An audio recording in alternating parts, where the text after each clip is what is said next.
everyone. All right, we are going to, this is a working session pretty much about our physics project, and our topic today is the, well, more or less beginnings of our discussion about what we might call observer theory.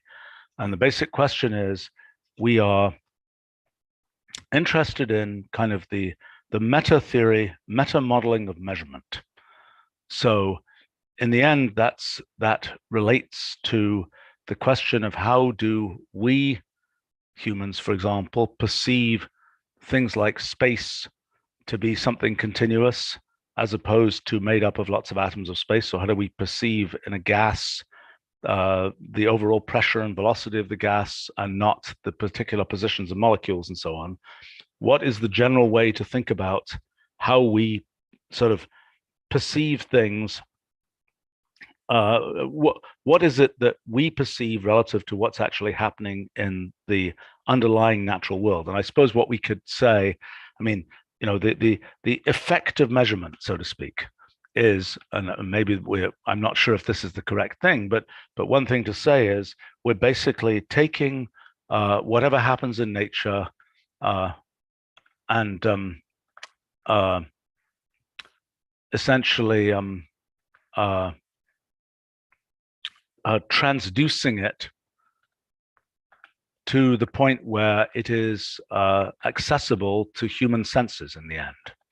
I mean, that's not always quite the right thing, or to the quote senses of some device that's going to sort of take action based on that data, based on what's happening. So I mean, what that means is, let's say we are, you know, let's say that the sort of raw thing that's happening is, I don't know, velocity of a fluid velocity or something. You know, the question is, the fundamental feature of measurement seems to be that we want to take the thing that is happening out there in the world and transduce it to the point where it is of a type and of a magnitude that we humans can perceive, or if not that, of a type and magnitude that some device that's then going to take some action that then in the end sort of has an effect that we can notice has. And so one of the questions is, well, so for example, we have a nice list here of physical quantities that let's see, I think we've got, oops, that's not what I want entity list. So this is a giant list of things one can measure. And I don't know, pick a good example. What's a good example? Michael, do you have a good example here of something that's pressure? Okay, that is not directly right. That's an example of something where there's no direct, I mean, maybe in our ears or something, we have some measurement of that, but we usually, pressure measurement is done by transducing pressure to, you know, we transduce pressure to something that ultimately we can measure. So for example, we might have, so how do we see, okay, and here we have, if I look for pressure, I can see that, but can I find out measuring devices that can, do I have a way to do that? Yes, we would have to do implicit entity. Okay, so we say devices that measure pressure might work. Yeah. Okay. Do you think I can just type that in? Okay.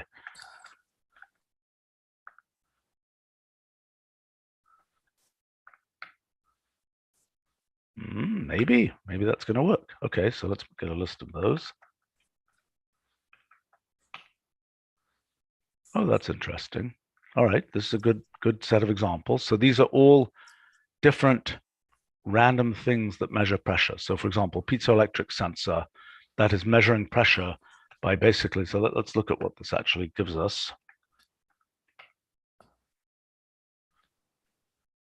Normal precision, normal range. How can that be a measurement in acceleration? What does that even mean? Wait a minute. Oh, I see. This is the thing measures various things. If it measures acceleration, that's a typical range. I see. Okay, so I know what some of these are, but applanation tonometer, I've never even heard of that.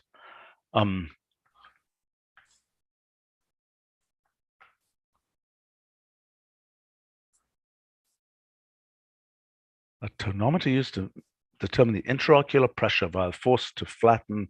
Oh, I see. That's like you puff air at an eye and see what happens or something. Or maybe maybe it makes physical contact. So, I mean, the question in a lot of these cases is, there is something happening out there in the world. And I mean, I would say that the general thing we're interested in doing, okay, the thing I most want to do in the end is have something, it's like a Turing machine is an abstract representation of the computation process. The question is, what is an abstract representation of the measurement process? Going from, let's say, this raw thing that we call pressure to a thing we can sense. So, for example, one thing we might ask is, what can we sense, so to speak? So, I mean, do people think that this, what is the destination for the measurement?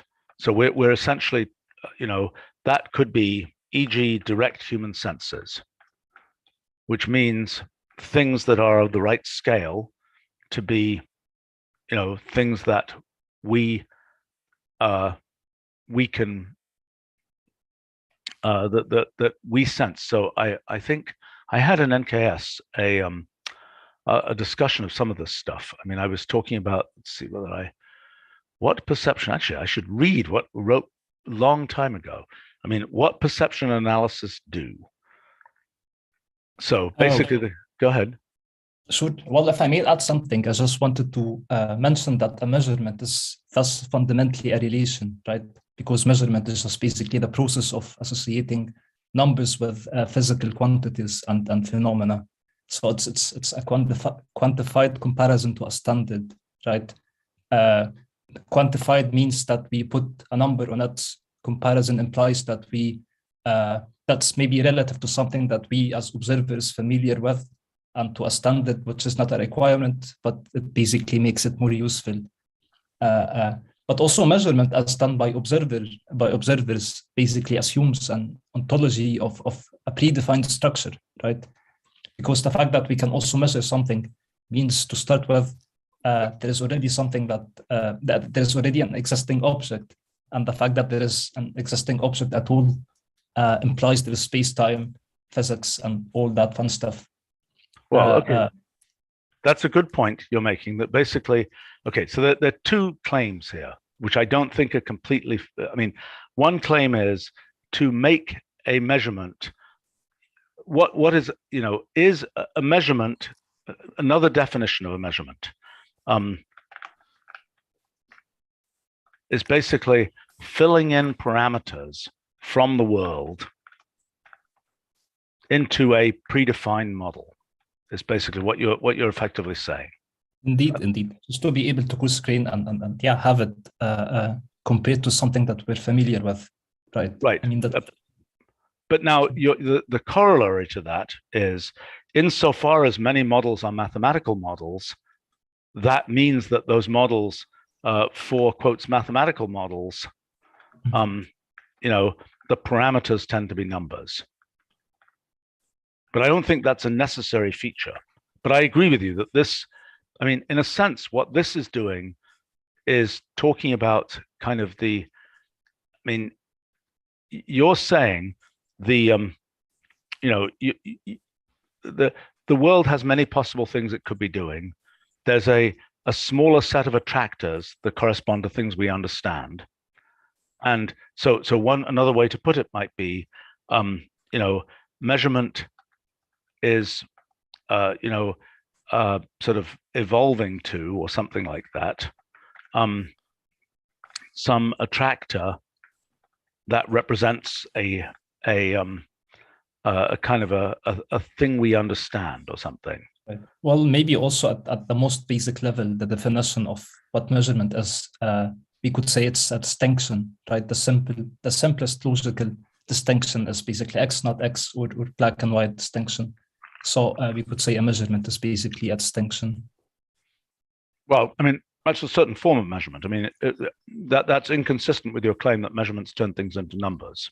I mean, which is a little bit too specific. The IUPAC maintains the ontology of such things. I put it in the chat. There are things that are much more just ordinal scales where you can't things compare with numbers, where they're just qualitative, like wet or not wet. I see. Colors.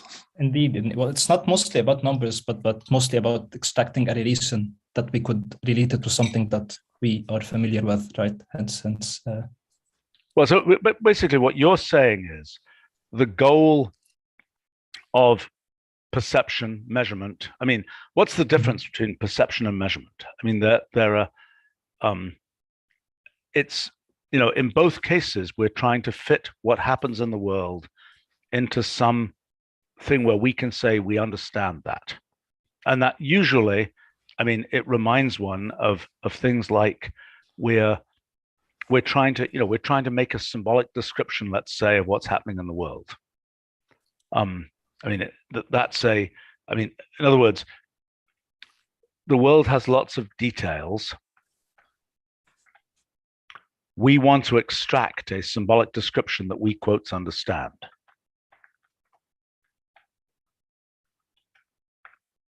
And I mean, is that a fair way to characterize what, and so, but I mean, that's one level of it. Okay, so is that perception or measurement? This description right here, the symbolic description, it's measurement. It's because it can't be perception, right? If I register some tactile sense of something being hot or cold, that doesn't have to be symbolic, does it? You can have you can have cultures that are not even symbolic that understand the difference between hot and cold, right? But you just said hot and cold, so right there you threw yourself into an essentially symbolic description of that. No. But I could not even have a word for hot and cold, right? But still understand if I put my hand on something that is okay. So my hand to the fire. Yeah, right. I don't think it's. But this has to do with the fact. Okay, so there's a nerve firing somewhere inside you. Exactly. And is that a symbolic description? That nerve firing? I don't think so. Probably not. I mean, this is okay. Okay, so another operational definition. It leads to nerve firings. But now, that has to do with this question, which is, just because some fiber in my optic nerve kind of fired, does that mean I saw something? Definitely not. There are the single photon experiments from human where the nerve fires where there is no photon. And reverse, we don't fire on every photon. Right. I mean, but I mean, what I'm saying is, to have kind of a single nerve. I mean, what it means, that this notion of yes, we actually saw it or we understood it. That's a complicated notion that somehow, is hard to get one's. There's some kind of cascade in the brain. And it's like at some moment, I mean, it's sort of like a causal graph kind of question. That is, if the event happens, and lots of things depend on it, then it is reasonable to say it definitively happened. Right. In other words, if an event occurs, but it builds up no light cone of causal dependence, then it's like, well, who knows whether it really happened? But by the time it entangles huge amounts of consequences, it kind of, it has to have actually happened. I mean, so sort of happening is building up some kind of entailment cone of consequences, basically. So at again, least in the classical world, in the quantum world with Wheeler's delayed choice experiment, that becomes much less clear what happening means. where we long after the things happened, we decide what happened. I know, but yes, that's true. But by the time you definitively say something happened, you've made a measurement and you've had one of these giant cascades of entailment. I mean, that's kind of what, the transition from the quantum effect to the classical measurement is presumably a cascade of entailment. Do you agree with that, Michael? Mostly, yeah. Okay. But does perception measurement, does it involve understanding? Like, because ultimately we're going to discuss observers, including, instruments as performing observations. So like, does the autonomic nervous system perform observations?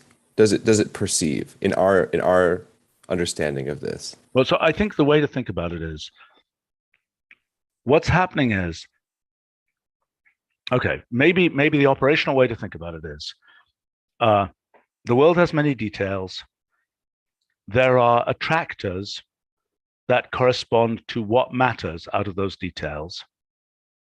And from those attractors, one builds up chains of consequences. So it could be, the measured versus unmeasured case. So the claim would be, without measurement, you have some system and all its details matter to the future. And the claim would be that, with measurement, the only causal consequences are ones that were in the measured attractor, so to speak. So in other words, what we're saying is, maybe, I'm not sure if this is right, but we're saying that, for example, let's take something specific. Let's say we have, I don't know, a random,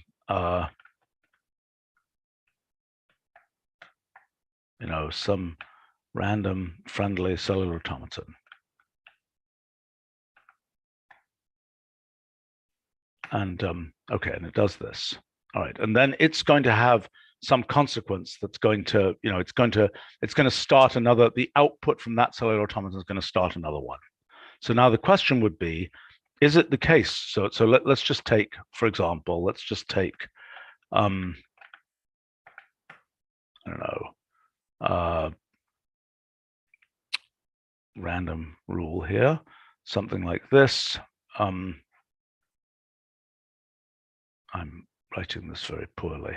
I'm trying to take the last element of this and then saying, do that. And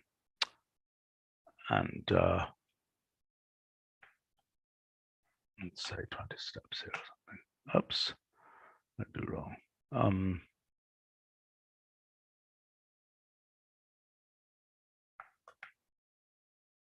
That was kind of silly. Well, let's say 90 or something here. Okay. So the point is, the question is, am I going to, in the second cellular automaton, am I going to take every bit here, or am I going to, just say the total, white-black level is X, and then that's what I'm going to use to see what the consequences are?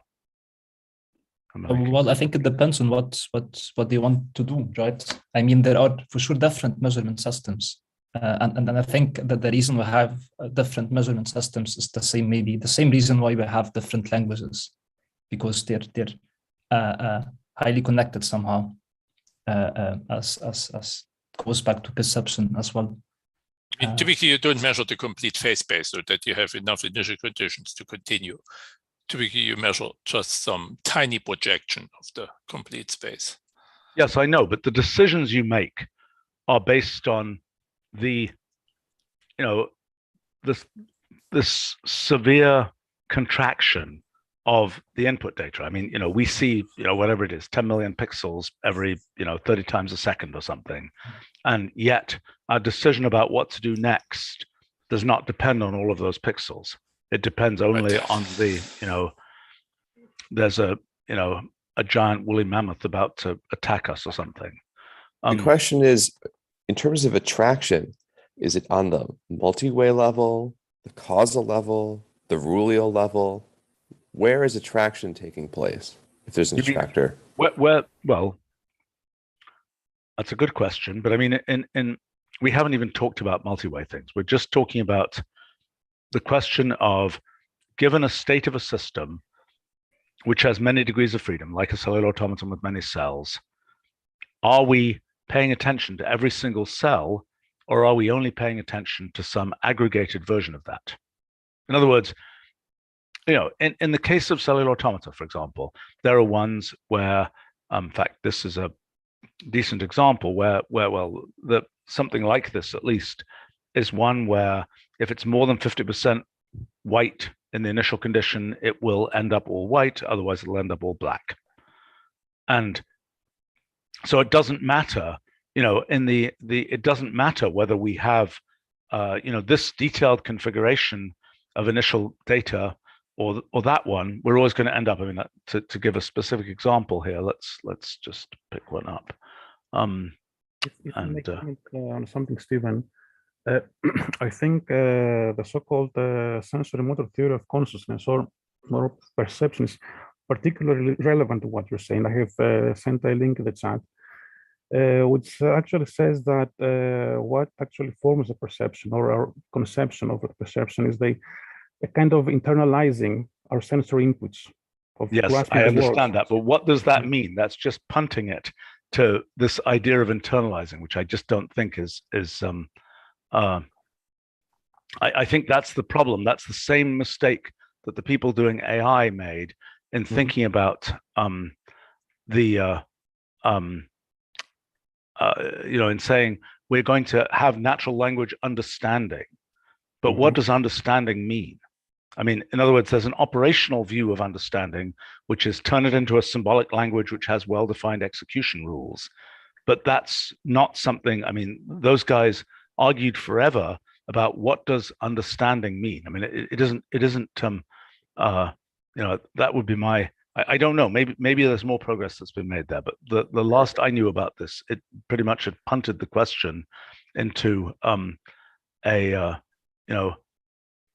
mean, yeah, just to finish that thought about, I mean, this is this case of this is your average consensus building cellular automaton.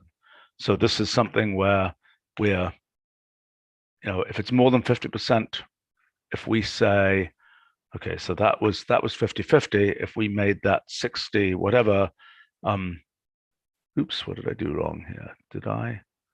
Well, what do I want to 60-40? Well, I don't know whether I need to do that. There we go. 60-40, it's all red.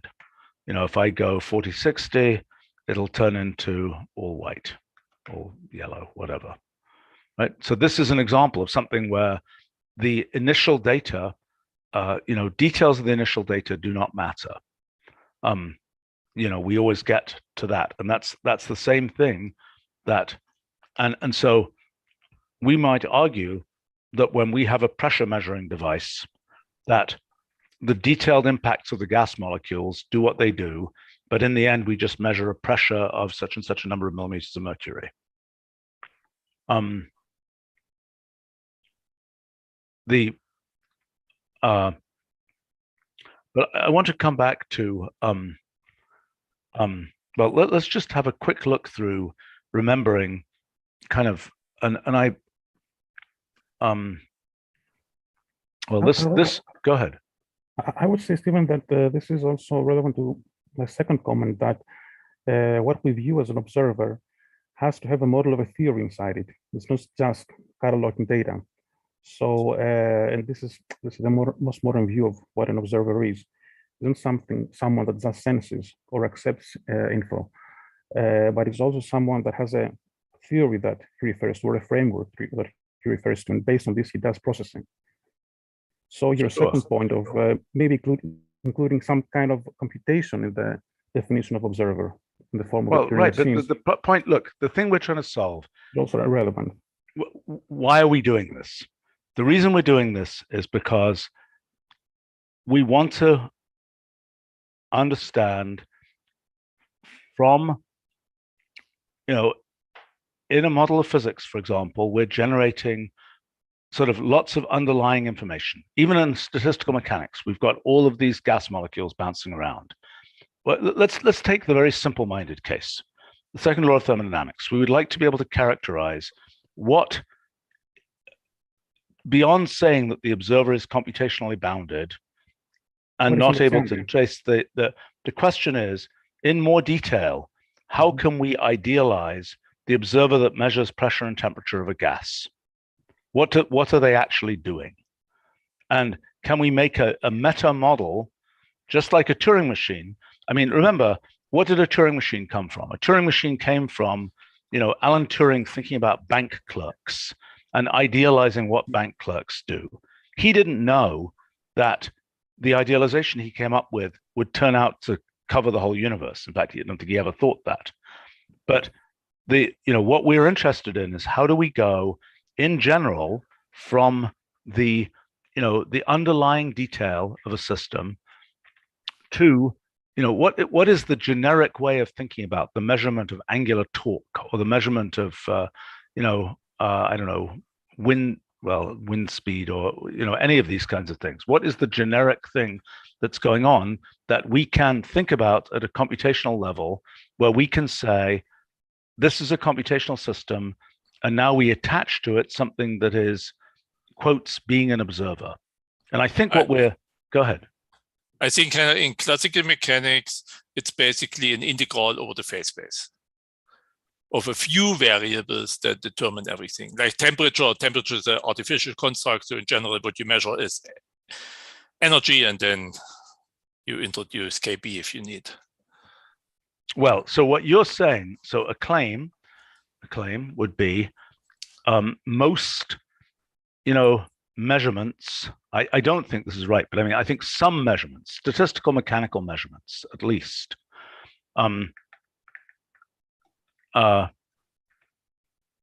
might be of things that are basically additive. Because that's what you're basically saying. You can do an integral. That means you're adding up the contributions of all of the molecules. I see it different. Like any classical system is described as either a set of point particles or fields, and you have their time evolution, and this is all what is there. And what you do is you take some sufficiently smooth function over this phase space and integrate it. There isn't anything else in the classical world. But by phase space, you mean the set of all possible configurations? Yes. The PQ to the n dimensional space that describes the current momenta and position of all fields or particles. Okay, but what you're effectively saying there, that is a special case of, it's a special version of find an attractor, of make an attractor, because what you're doing, that mapping from the whole phase space to just this particular value of an integral is a majorly contractive mapping. Yes, correct, exactly. Right. So, but the mechanics, I mean, so in these cases, the quotes measurement is implementing a contractive mapping of some kind. I mean, I think this seems to be a general, we keep on saying this in different ways. I think that's a definite idea. The measurement is some kind of contractive mapping that goes from, I mean, in a sense, like the very notion of numbers is like a contractive mapping, because there can be, balls or dogs or whatever, and we say there are 7 of them. And, the number 7, in a sense, the very idea of number is a similar kind of thing. I think is a similar form of sort of data summarization. So, I mean, I think that seems to be a general feature here, that we're trying to go from all details down to some summarized collection. but one of the things I'd like to understand is what is the mechanism by which that happens. So you say take the integral. One might say, but my question is, okay, so there is a something measuring energy, for example, energy content of a gas, but how does it do it? In other words, you could say of a Turing machine, you could say, forget the Turing machine. We're just going to say, the purpose of a computer is to compute, so to speak. But the whole point of a Turing machine is it breaks that down into some set of elementary operations. So the question would be, what is a reasonable meta-model set of elementary operations? Now, it could be that the answer is simply, it is some kind of contractive mapping.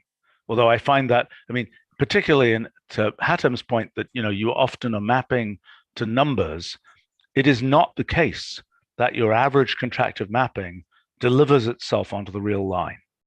The average contractive mapping goes from some big phase space. Okay, so Michael's procedure of taking integrals delivers you onto the real line, so to speak. But your average, even this procedure here delivers you in this particular case onto, integers mod 2. So I don't think it's self-evident. Okay, so the claim would be, a general claim is it's all about sort of contractive mappings. I think that's the same. Maybe I could add that this contractive mapping could be thought of as identification of equivalence classes for which, of course, one will first have to predefine the space of configurations. But these equivalence classes then are things upon which you'll put some labels, and you call that label your measurement. So in the end, it's like Michael and others pointed out, it might not necessarily just have to do with numbers. It's really identifying equivalence classes in these phase spaces, and then some label on these classes is then associated to what you call measurement of a particular instance of that system. Right, because it doesn't have to be a sharp measurement. We could well measure energy ranges. Fair enough. Yeah. But no, I think I agree with that. I think that's a nice way to think about it. Although by equivalence class, we usually might think of discrete equivalence classes, but we could say the equivalence class of all things that map onto the number 3.71824 or something. Yes, all of these. So I think what we are concluding, which I think is right, is the first level answer to what is a measurement. What does an observer do? An observer implements a contractive mapping of some kind, implements equivalence classes. In our models of quantum mechanics, the observer is taking those different branches of history and somehow conflating them, considering them equivalent. Right, so don't we need just at least a more general notion of a foliation for observers here? The classic case in the physics book is you start to think about what kind of foliation do you need in order to understand velocity, right? And then you make a foliation that has a slope proportional to velocity. Okay, well, velocity is a measurement, and that's a kind of a pretty easy introductory example. But wouldn't a Turing machine like, generalized idealization of perception measurement for observer theory basically involve at least just a generalization of what a foliation is? Well, you're saying, okay, there's a question, relation to foliations. Okay, so a foliation, a foliation is supposed to be a set of, let's say, a set of events that are considered somehow equivalent. That's one way to think about it. It's a foliation is defining what events are, quotes, somehow equivalent.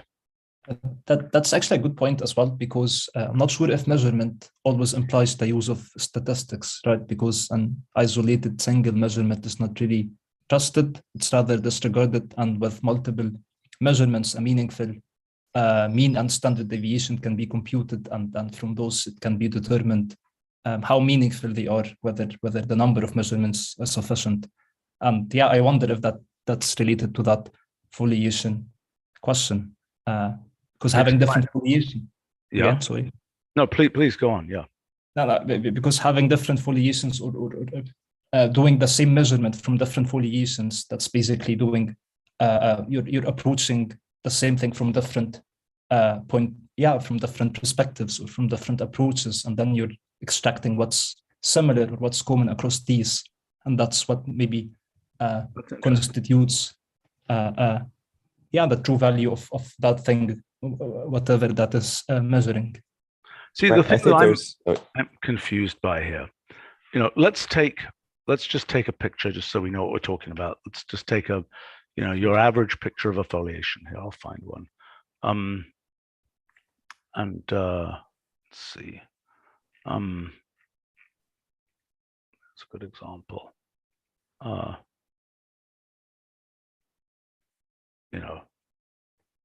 There's sort of typical, I don't know what these quite are, but those are events. These are foliations. What this is saying is we will consider these events to happen at the same time. This is our simultaneity surface. Mm-hmm. Now, I don't quite know. I mean, okay, so what you're saying, so what Michael might be saying is, imagine that these events are not laid out in our idea of space, but they're laid out in some kind of phase space.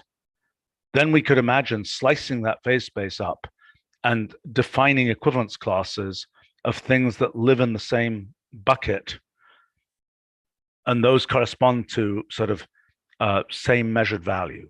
Is that what we're saying? Well, imagine a typical easy example of you put your hand on some hot surface and you know that it's hot. Well, imagine if we represented those as events, but those events were distributed over all these different foliation slices. Well, then that would be very weak. I mean, what you want is some instance in which the observer at some moment assimilates quite a bit of sensory input and reacts to it. So, Hatem was describing that you have to have equivalence classes in order to be able to reliably perform measurements where you have some sort of ontogenesis, you actually have some ontology for the thing that you're measuring. But there's another kind of equivalence class, which is basically you have to have some sort of phase space-like equivalence class in the foliation so that you can properly assimilate what would become phenomena. Because if you can't actually assimilate enough of it at some instance as an observer,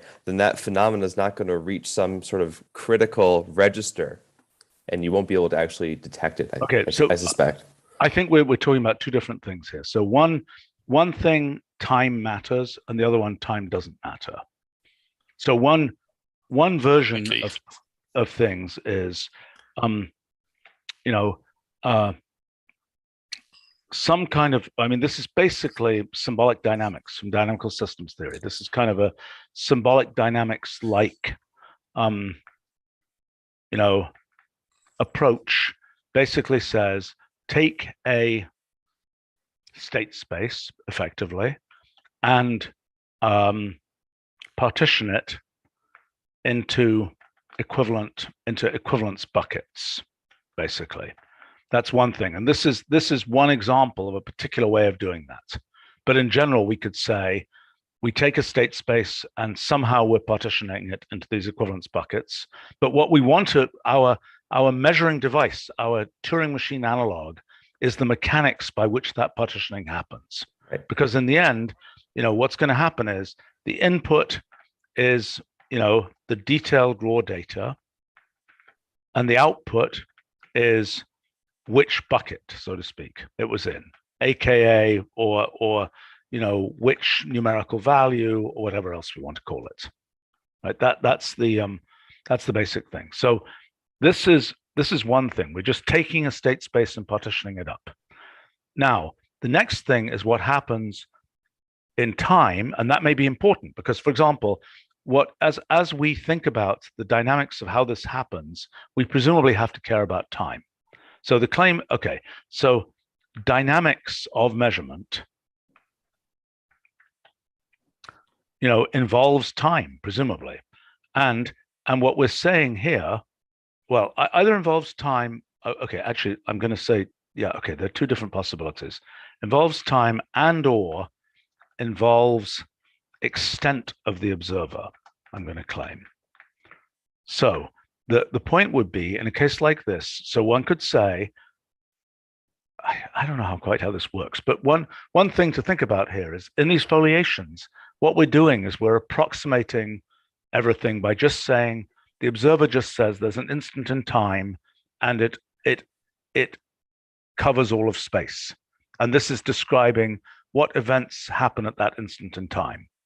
That's a coarse approximation to an observer because a true observer doesn't cover all of space.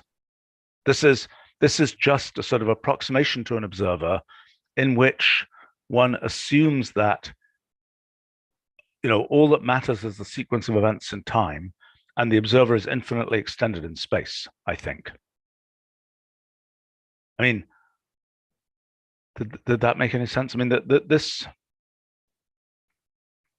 what is the extent of the observer? The observer, we're imagining that the observer is sensitive to many degrees of freedom in the underlying system. Same deal here. The same thing has to be true here. If the observer, you know, or same deal here. I mean, in this case, the observer is making use of many degrees of freedom in the initial conditions, but is still somehow mixing those all together and coming out with this answer. Stephen, I think extending Harim's suggestion that the fundamental minimum, let's say, that the tradition has been attributed to an observer, that we should also take into account in this process is the process of compression, but compression up to a point where, or abstraction up to a point where there are causal entities connecting and furthering the processing, not full compression like a zip file, for example, where you cannot do anything with this information, and also lossy compression. For example, instead this is lossy compression. I mean that's yes, what we exactly, I mean exactly. This is AKA lossy compression basically. And time coming from lossy compression. For example, in statistical mechanics, you have the arrow of time coming from your lossy compression because you don't have a full comprehension and catalog of the system. So I think all these are related. I think that okay, look, the general, I mean, what we keep on saying in many different ways is the end result of measurement, perception, whatever, is that we go from a larger number of degrees of freedom to a smaller number of degrees of freedom. Mm-hmm. So now the question is how, right? So let's imagine a pressure measuring device, right? What is it actually doing? How does it actually work? Let's pick one. So I think some general basic requirements for measurements, or we should have some predefined standard, right? And then the more accurate it is, the more precise your measurements will be. And of course, you need to have a measuring device, and yeah, so that you could measure whatever that thing you want to measure. Okay, so hold on. You've said several things. There is a measuring device, right? There is a measuring device, and the device is reused. Exactly. So you need to have some predefined standard, so that so basically you want to, so that the act of measuring is basically the process of determining the value of unknown quantity by comparing it with some predefined standard, right? You can just I'm not convinced about the standard thing. I mean, I think that one of the things that seems to be a criterion is there is this compression, but somehow there is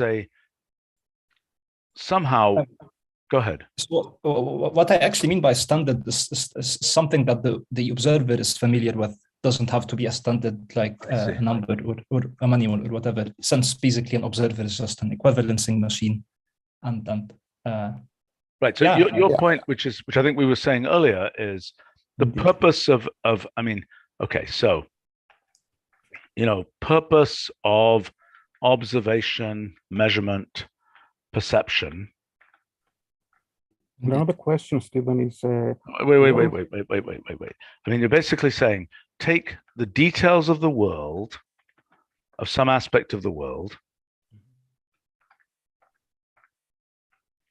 and equivalence / compress / I don't know, attractorize them to some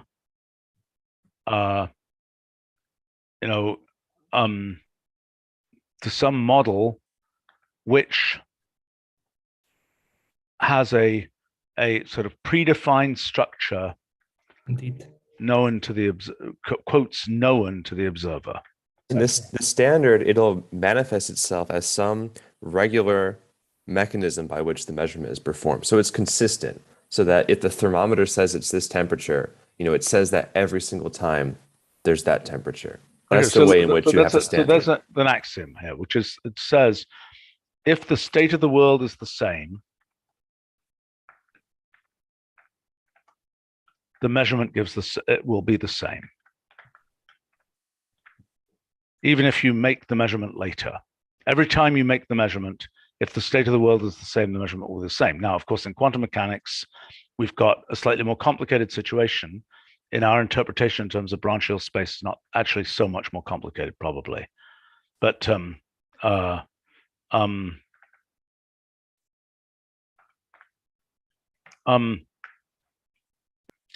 that's sort of an axiom. But now, again, I want to come back to, how does it work, right? Take your favorite time measuring device. Let's take a manometer for measuring pressure. Okay, so there's fluid in a U-shaped thingy, and there's gas pushing on the fluid, and the fluid, goes up the tube, so to speak. Is that a reasonable case for us to look at? I think there are two types of measurements, right? There are the direct measurement, and there is the indirect measurement. And I think maybe, but I think at a general level, what is the difference? I don't understand. What's the difference between those two? So I think the direct measurement, and maybe someone could correct me if I'm wrong, is done by bringing the target into contact with the measurement system, right? And the indirect measurement is just basically, you don't have to bring the target into. Oh, what does it mean in contact? You mean there are photons going between them? But the photons, I mean, something's got to be, the nature of physics is something has got to be, quotes, in contact. It might not be contact of material objects. It might be photons, for example, but something has to be transferred between the measuring device. Okay, so you're claiming that one of the features is that the system is interacting somewhat weakly with the measuring device. I mean, in other words, if the measuring device is if the system interacts very strongly with the measuring device, it'll tear the measuring device apart. You don't get to reuse the measuring device. So there has to be some sort of fairly weak coupling of the measuring device, of the measured system to the measuring device. Indeed. Mm-hmm. But I don't believe in your direct versus indirect. I think, what's an example of an indirect measurement? A bolometer that's measuring temperature from a distance by looking at but then the thing that's in contact is a bunch of photons. That's true. But yeah, this is something that I do remember from my experimental physics classes. I don't really have any. I think it's a distinction. It might be a distinction from 100 and something years ago. Indeed. I think. Go ahead. Quick question. So let's just take a standard mercury thermometer. I think there's still a distinction that needs to be made between the actual transduction performed by some sort of instrument, including instruments that are part of human anatomy, so to speak, and measurement, the way Hatem's describing it, where you're actually, imputing that signal that you get to some sort of actual, number system. So for instance, if you take a mercury thermometer, let's say you have that thermometer and then you paint over the numbers and there are no numbers anymore, right? But the thermometer is still responding. It's still doing exactly what it did before, but you just don't get a reading from it anymore. So the question is, on the one hand, the thermometer is giving us a number because we've basically, we've built that into the actual instrument here and we're using that to get readings. But the thermometer is also just doing something like the mercury in the thermometer is behaving in a certain way as well. And so I think the thermometer with the numbers painted over, that basically gives you an example of just this sensory transduction process that we're describing. And when you have the numbers on it, you're getting a reading from it. And that's how we normally think about measurement. But I think when we're talking about perception or observation or measurement, we're talking about something that's more fundamental than reading numbers off a thermometer. It's basically, how do thermometers work? Can we come up with a theory that describes how thermometers and the human eye and all these processes of transduction work? That's the underlying. Well, yeah, I mean, the question of right? whether anybody saw the tree fall in the forest type thing, whether anybody actually knew that that mercury got up to level, 27 or something, seems, I mean, yes, I agree. That seems like a factored issue. Exactly. It doesn't seem like that's the main issue. The main issue is, I mean, taking the manometer. I think a manometer is a little bit simpler than the mercury thermometer, because we don't have to deal with them like expansivity, which is that's a slightly more complicated phenomenon that depends on. I mean, ultimately, that depends on the asymmetry of the of the interatomic force law thing, doesn't it? I mean, okay, we got enough physicists here. Somebody knows that, right? That the fact that things expand is a consequence of the fact that the Leonard-Jones potential, for example, is not symmetrical. Right. So I mean, it's a slightly more subtle effect. So okay, consider a manometer, where, just to remind everybody what this everybody knows what that is, right? It's this U-shaped thing, and you have and you're making. We got to find a picture of one just so we actually make sure we know what we're talking about. I mean, it's an elementary sort of. My gosh, that's funny. All right. We seem to have a random page from the web here. Okay, so what we are imagining here is we're going to compare two pressures by having, okay, so what's it going to do? So the basic point here is that we have all these individual gas molecules doing their thing on that side, and there are many different configurations of gas molecules that, because the liquid is sort of moving together, the liquid is sort of 1 degree of freedom. The liquid, in effect, has only 1 degree of freedom.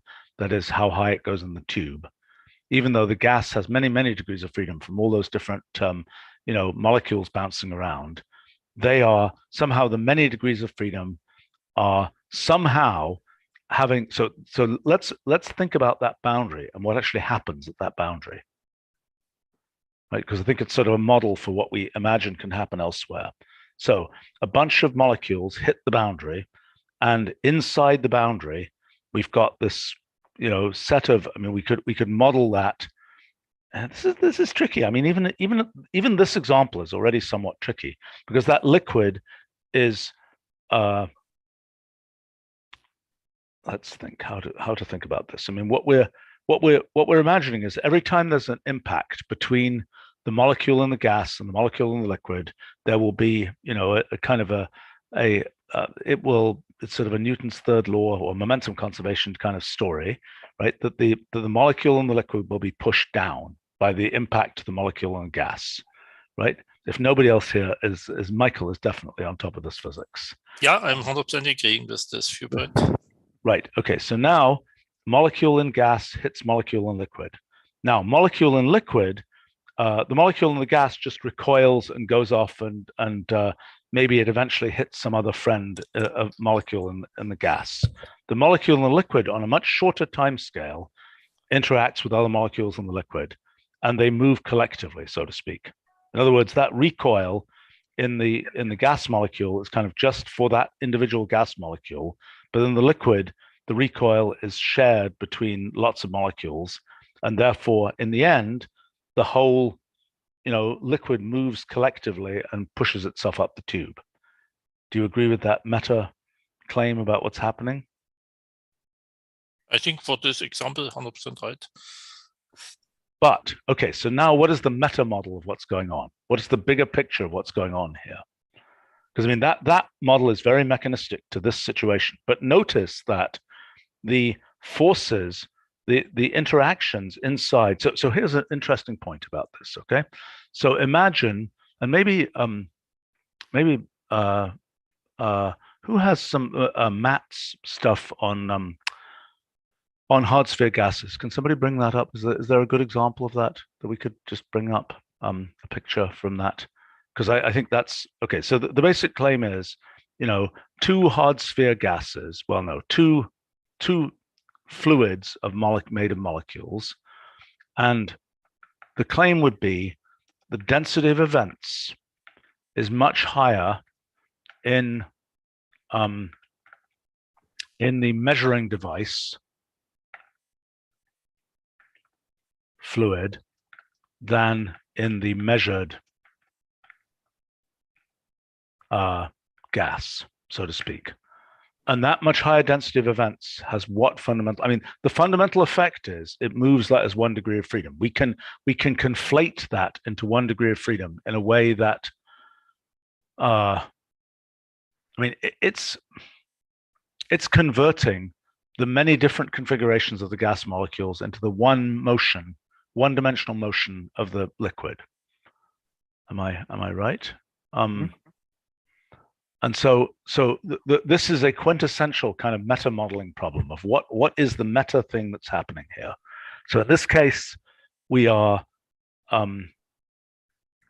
why is it that the liquid moves? I mean, I think one point here is the viscosity of the liquid is much higher than the viscosity of the gas, which is another way of saying, is that the way to think about it, or is it? I mean, is that what is the key point here? I mean, what is the we're kind of channeling Heisenberg and the microscope and light hitting things. It's like, what is the essential point about what's happening here? Who has a thought about that? Or should we try it? Oh, let's see what this is, the hard sphere gas. All right, let's see. Do we have Matt's hard sphere gas? Okay, there's the hard sphere gases. Now, what Matt was doing here was to look at, I wonder whether he has a causal graph here. Yeah, I'm not sure how useful this is, but I mean, if we imagine the causal graph of interactions between the molecules in the liquid and the molecules in the gas, there will be a much denser causal graph for interactions in the liquid than in the gas. So what, we might ask? I mean, somehow those can be conflated together in equivalence so that the liquid moves as a single degree of freedom, whereas the gas, I mean, in the end, we're going to summarize the gas just by its pressure. But okay, should we try? That's the question. Like, if you want to meta model this particular device, it's like, in general, our meta model, I think, I mean, it should work for instruments. It should work for observers. We're kind of expanding the notion of the observer. I mean, you've even described before that like membranes could count as observers. So we can forget about this notion of human observers being the only kinds of observers. Let's not go down that path right now, because I think we're going to get. I think that's a stage 2. I think first of all, let's. Well, all I wanted to ask is, for a manometer, the fact that it also has to support certain equivalence classes, is there some, foliation that you can basically assign to a manometer that explains how it's able to actually, perform the measurements that it does? That might be stage 2. Okay, so what you're saying is, imagine a multi-way graph of all possible configurations of molecules hitting the liquid. Is there a foliation? See, but I think foliations have a habit of being time dependent, and I'm not sure how much, Do they have to be? I don't know. I mean, in our entailment fabric. Whom do we foliating here? In which space do we do foliations? I think that's a bit undefined. I'm imagining it's some kind of multi-way thing that is like the partition function, there's like looking at the full phase space. I'm not sure that's the right path. I think that okay, we could try a different example. Should we try the human eye or the human ear or something as another example of what is actually happening? Go ahead. Let's try the human eye. Okay, all right. Okay, let's do, okay, so human eye. So what we have is photon hits the photoreceptor. Photoreceptor, I don't know, anybody know Not what? quite. At least 4 to 5 hit simultaneously. Humans cannot find single ones. Right. I think the king crab or something might be able to do a single. Yes. But we can't. Correct. There are some that can single, we are not. Okay. So several photons. I don't know why hit the photoreceptor, but isn't it the case? I mean, the photoreceptor has a certain, how does that work, that there are 4 or 5 photons that hit at the same time? Because after all, each photon has a certain frequency, and the photoreceptor makes a transition from, low to high energy state based on absorbing a photon of that frequency. So why does it need 4 or 5? I think because they not all couple. I see. So in the end, only one is going to induce the transition. Yes, correct. Okay, so but it's simply that the cross-section is not high enough. Exactly. Okay, so ultimately, it's one that matters. Ultimately, only one photon. So that's already kind of interesting, because that's a little different, probably. I also think, Stephen, that you should have an amount of stimulus to make it perceivable. Otherwise, it's going to be discarded. I know, but the question is why, right? And the fact is that in the quantum mechanics of a photoreceptor, there is no way it's anything other than essentially the photoelectric effect that's causing, or some analog of the photoelectric effect that's causing a photon, 500 nanometer photon or something, is going to cause a transition in, what is that stuff? Visual purple. But what the heck is the official name of visual purple? Oh gosh, I forget the type of molecule that is the photoreceptor. It's making an electronic transition in that molecule, and it is a particular frequency, and it can only work by having an individual photon absorbed, I think. But the point that Michael is making is there's enough random cruft inside our eyes that, a photon, I mean, we, unlike the squids and things, have the, interconnections in front of our retina, which obviously doesn't help. And so some photons will get absorbed not by the photoreceptor. So in other words, what's happening is, which is a little different than the manometer case, where I suspect every molecule counts, so to speak. In other words, every molecule that hits the liquid surface has some effect. Whereas in the case of the human eye, only, some photons never make it to the photoreceptor. Well, in the human eye, particularly, Stephen, I had just came across an article the other day that says that what we perceive eventually as an image is not just these sensory stimuluses, but an aggregate of what has happened over the past 10 to 15 seconds. So it's well, that's a different issue. That's the issue of I mean, that yes, there are cross connections in front of the retina, and it's all a bit more complicated. But in a first approximation, photon is absorbed. Photon produces an electrical signal. Electrical signal goes down the optic nerve. And I mean, it's a little, so what's the measurement that we would be making in the eye? We would be saying, I mean, unlike the, among other things, eyes don't make numerical measurements. Unlike most of these, I mean, we can say, well, okay, let's take the example. Measure, is it red or green? And maybe also some measure of distance, right? Because once we see an object that's far away from us, we kind of estimate how far it is. That's a whole giant can of worms that goes far beyond this, because then you're dealing with binocular vision and parallaxes and who knows what. But let's just take red light versus green light. Okay, what's happening? Well, what's happening is, I mean, what's ultimately happening there is we're exciting the red cone cells or the green cone cells. And those, this is a mess. This is complicated because those are connected to different endpoints in the visual cortex. And yeah, I mean, this is a case where, oh gosh, I mean, okay, the question, let's take the manometer and consider, if the manometer had an analog to digital converter connected to it. Like, again, I mean, even how you get it into the analog to digital converter, you typically have to turn it into an electrical signal, and that requires some photocell or something like that. I mean, that's kind of complicated too. But I'm not sure. I mean, the human eye case, it's maybe not. I mean, insofar as the simpler measurements just turn things into numbers, the human eye isn't doing that, but we could, for example, turn it into a distinction, red versus green, for example.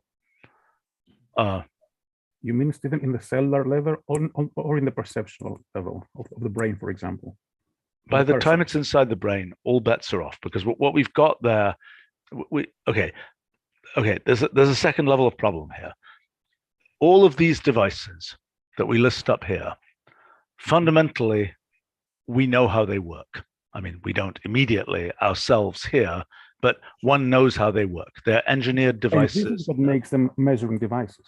I'm sorry? It's this inversion that makes them measuring devices, that and not actual systems to be studied, that we already know the rules, we use them as axioms. Yeah, I know. So right, but so brains are a poor, brains are the advanced case of what we're trying to deal with. I think we should deal with these. Okay, so I'm withdrawing my support for studying the case of the human eye, because I think it's not as I think we should understand. Okay, given these measuring devices, okay, given these things, what is the meta model for what's happening in all of these? So what are they fundamentally doing? So I don't know what we could. I mean, I have no idea what a Bourdon gauge is, but let's see what we know about it. A device that uses the principle that a flattened tube tends to straighten or regain its circular form in cross-section when pressurized. Wowee. Okay, well, so that is actually fundamentally like a manometer, in the sense that what's happening is that all of those little impacts of the molecules, because the tube has more integrity than the gas, so to speak, the tube acts together, and all those little impacts contribute to changing, in this case, the overall shape of the tube.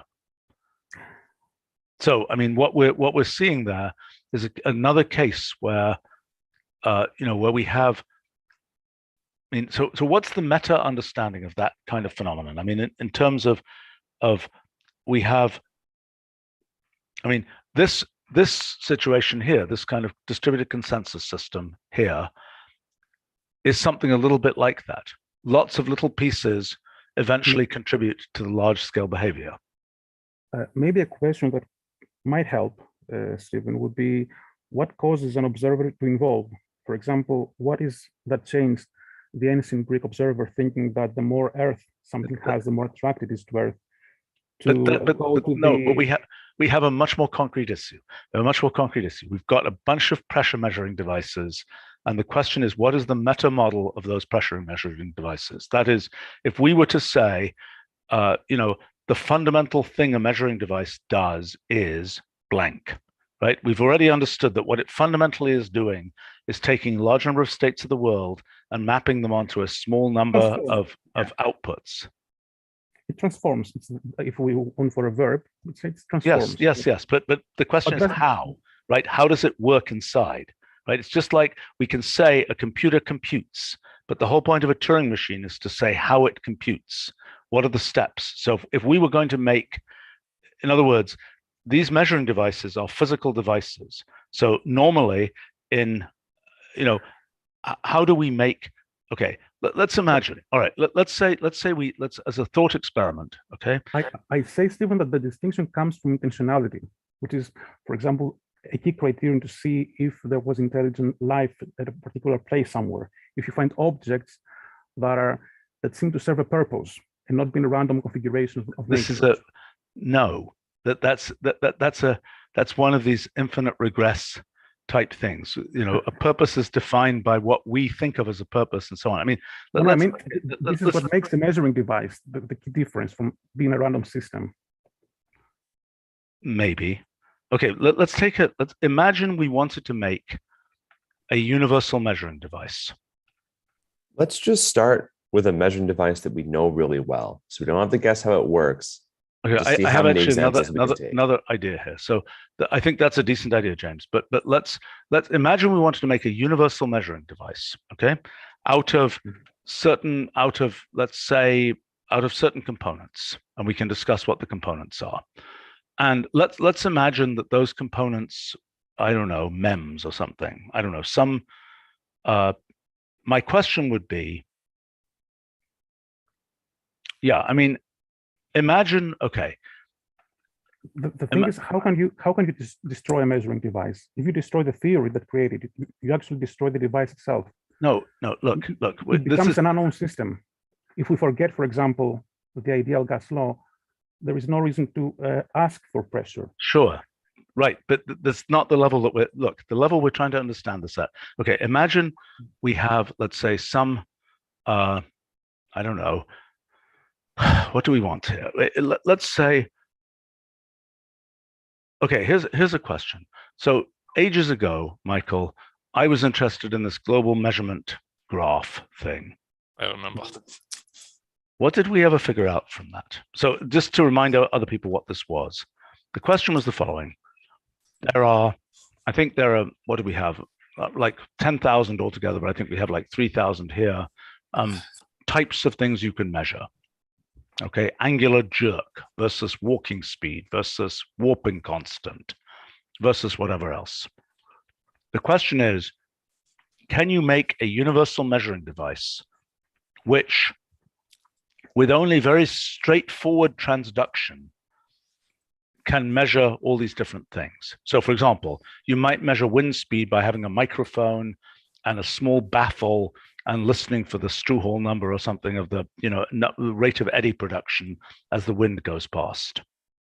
Okay, or you might measure, in other words, you have a small number of broad spectrum measurements you can make. And so, for example, broad spectrum chemical measurement, vision, audio, how many of these do you need so that purely by physics, or perhaps by machine learning, you can deduce every one of these values? How far did we get with that, Michael? We did get a. I think we had various special cases, but we did not have a totally coherent theory of everything. Right. Yeah, also going back to the universal measurement device, I think this might be possible if we were able to extract like universal properties of objects in such a way that let's say, okay, so what's one property that's common in all objects, right? And if we were able to extract that, I think we would also be able to construct a universal measurement device. Okay, right. So the claim would be, in our theory of physics, if we could extract the causal graph, we could measure everything. Yeah, you could. Yeah, that's well said. Right. So then the question is, given the causal graph, I mean, that's a very concrete exercise. Okay, so given the causal graph, we know what energy is. We don't know what anything that involves particle counting, we don't know because we don't understand what particles are. And I mean, we kind of understand what length is. I mean, okay, so one claim would be, if we know what the elementary, mass, length, time, whatever, if we know what those things are, then we should be able to reconstruct everything.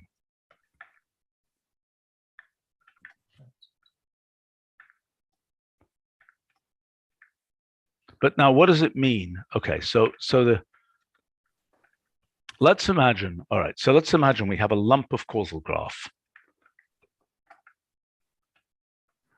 And then we simply want to ask the question, a lump of causal graph that we've identified, a region of causal graph, let's say, Okay, then we want to ask all these questions: mass, length, time for that region of causal graph. Can we evaluate its elementary, what are they called? Elementary dimensions? What are they called? Michael, what are those things called? The mass, length, time, whatever. Dimensions, physical dimensions. Okay. But of course, they are totally human-made construct. They are not given by any physical theory. Well, I understand that, but I mean, let's imagine we have a, we've got, let's see, I need to find one, just a second here. There is a typical random lump of causal graph. So the claim of the model would be that if we identify some region of the causal graph, and that again relates to sort of foliations and things like that, what on earth does it mean to identify a region of the causal graph? But let's imagine, events don't actually have names, but imagine that we sliced out a piece of this causal graph. Now we can ask, embedded within the rest of the causal graph, so it's got all the connections left, but we picked out our friendliest events. Then we can ask the question, the piece that we picked out, what can we say about it? Like, we can say how much energy is in it.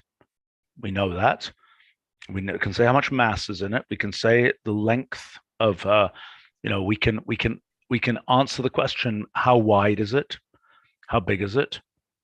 We can say how much time elapses in it. What are the other elementary dimensions, physical dimensions? So we can do mass, length, time. What else do we need, Michael? One in SI is mass, length, time, electrical current, luminosity, candela, amount, mole, and temperature, Kelvin. I think we could say anything that we could assign numbers to their magnitudes. Okay, but these, current is number of charge carriers. Yep. Number of electric charges. So that's basically it's a particle count. Luminosity is again a particle count, number of photons. Amount of substance is a particle count, number of atoms. And temperature,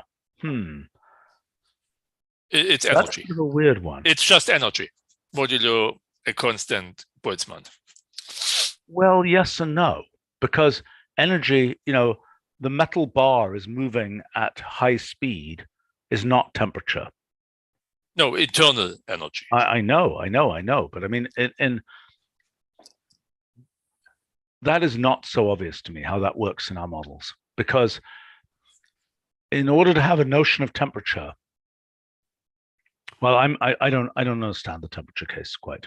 I think it's a little bit more tricky because I think there are two scenarios. One is the very naive and classical one, where temperature literally is just average kinetic energy, and the other one is the infinite limit cases of spin systems, where it becomes one of the labels for superselection sectors. Right. I mean, which is, and the reason it's a superselection sector is because energy is conserved. Right? And because it's infinite. It's more the infinite that makes the trouble. Well, but that is... It's conserved, but it's infinite. So what it mean, infinity plus 1 is still 1. So that's not quite clear what is conserved in this case. I don't understand that case then, because I mean, in the microcanonical ensemble, I understand that there are essentially foliations of different energies. But it's always for finite systems. It's never for infinite systems. Which, the microcanonical ensemble? Yeah. You never have a microcanonical example for an infinite amount of things. Interesting. Okay. So that's probably a limit, which I probably should understand. That's probably a limit fairly similar to a bunch of limits that we have to take in the physics project. But I guess I understand that the difficulty, well, okay, let's leave temperature out of it for a minute, because I think it's a little bit more complicated.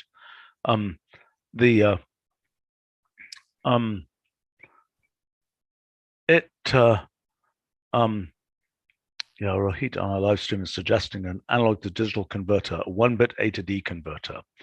Yeah, I do think that's an interesting case. I mean, that is sort of like this case, but how does an actual A to D converter work? I agree that that's a reasonable. Okay, so look, we've got several things here. First point, which I actually remember I thought about a couple of years ago now, and I never really finished it, is this question of, in this model where everything starts from a causal graph and so on, every aspect of physical reality must be encoded in the combinatorics of this causal graph. And therefore, there must be some attribute of this thing that gives you all of these standard physical quantities. In other words, the combinatorics, Stephen, in physics, aren't they symmetries themselves? When you find a new symmetry, you have a bunch of quantities that go with it, and you make measurement instruments about it, and you got new notions about it. That's a yet different issue. I mean, the point of symmetries is they define equivalence classes, and that's why it's the same story. But I mean, the issue here is, from pure combinatorics, I mean, at the level of fundamental physics, it should be the case that from pure combinatorics, we can reproduce these aspects of the physical world. But I think that is probably a different level. I don't know whether it's a different level from these measuring devices. Let's go back. Let's see. Somebody was suggesting something right before we went down into this physics project rabbit hole. But I like this suggestion, and I have been thinking about that also. How does an A to D converter work? This is where I'm sure we have one in. Don't we have one in? I bet. Let's see. Do we have one in a nice model of one in System Modeler, for example? I'm looking at some. The typical process, Stephen, is the sampling and the quantization. Right, but I mean, so for example, it might be a capacitor that is. How do they actually work here? This is a page on A to D converters, but how do they actually work? And it's also interesting that the theory describing the analog to digital converter is based on an idealized model that doesn't represent how do reality. they actually work? How do they actually work? So one is so this one is a bank of comparators. So how does this work? This is a switch, basically, that says if the voltage is above this, switch one way. If it's below that, switch the other way. Is that correct? It's a series of successive bisections. Okay. So explain circuit work. Do we have a picture of one of those circuits, by the way? Do you know if System Modeler has one? No, I don't think so. They have it, because it's very low level. Usually you abstract it. Yeah. Okay. But okay, so you're saying, Suba, can you actually tell us how it actually works? Is this the right yeah, so it compares that. So the A to D converter has it can only measure signals in a particular range, and it says if it sees if the one way as it sees if that incoming signal is above or below the mean of those two ranges, and then if it's above, then it takes those two as the bounds, and then gets its mean, and it does it, and that's the resolution of the. How many times it does that is the resolution of the. So the actual circuit probably looks a little bit like a cellular automaton. It probably has a bunch of these things, and each one of those feeds into another. Can we find a picture of what an A to D? It must have an actual. Does it not have? I mean, it must have an array of these things, right? Yeah. There's got to be a picture of that. Let's see. And they're usually semiconductor things these days, right? Yeah, because they're nonlinear. Okay, so we have. Let's see. This is not. You see there, we've got an 8-bit DAC, which has kind of already solved the problem. So what I want to know is what's inside that. Inside that, yeah. Those are a bunch of transistors basically at the bottom level. Well, I know that. I realize that. But what I'm asking for, okay, so this is a parallelized one where there are multiple, where you're slicing the voltage range in multiple pieces with those resistors, and each one of those transistors is doing that. It's flipping on and off. Yeah. Let's see, but there's got to be a picture of what the inside of one of these looks like. I remember seeing these pictures. Oh, wait a minute. Here's something a little closer. That's not quite right, though. It's not quite the same. Because those are, wait a minute, those are a bunch of gates. Yeah.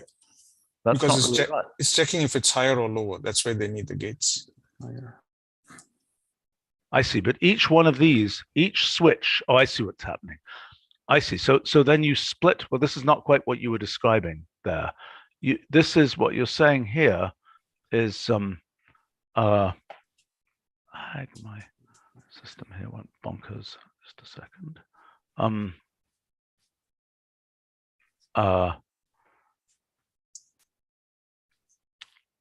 Okay. Rohit is saying simplest case of 1-bit A to D is to amplify input to threshold to full 0 or 1. Non-linearity. I'm sorry? Okay. Let's take a look. I think it's the lowest level. No, but that's wait a minute.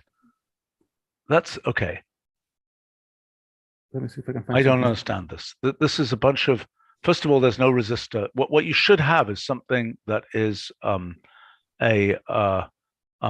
look, something like this, where these resistors, right, have, this is splitting the voltage, right? And it's comparators next to them, Stephen, and these comparators are usually nonlinear and they're implemented using transistors and. Right, there's a transistor, right? Yeah. So I see, and then these gates. I'm embarrassed to say I don't remember which gate this is. Is this an OR gate? What's this gate? Which one? The one here with the thing with one blobble on it. An AND. That's an AND gate. Okay.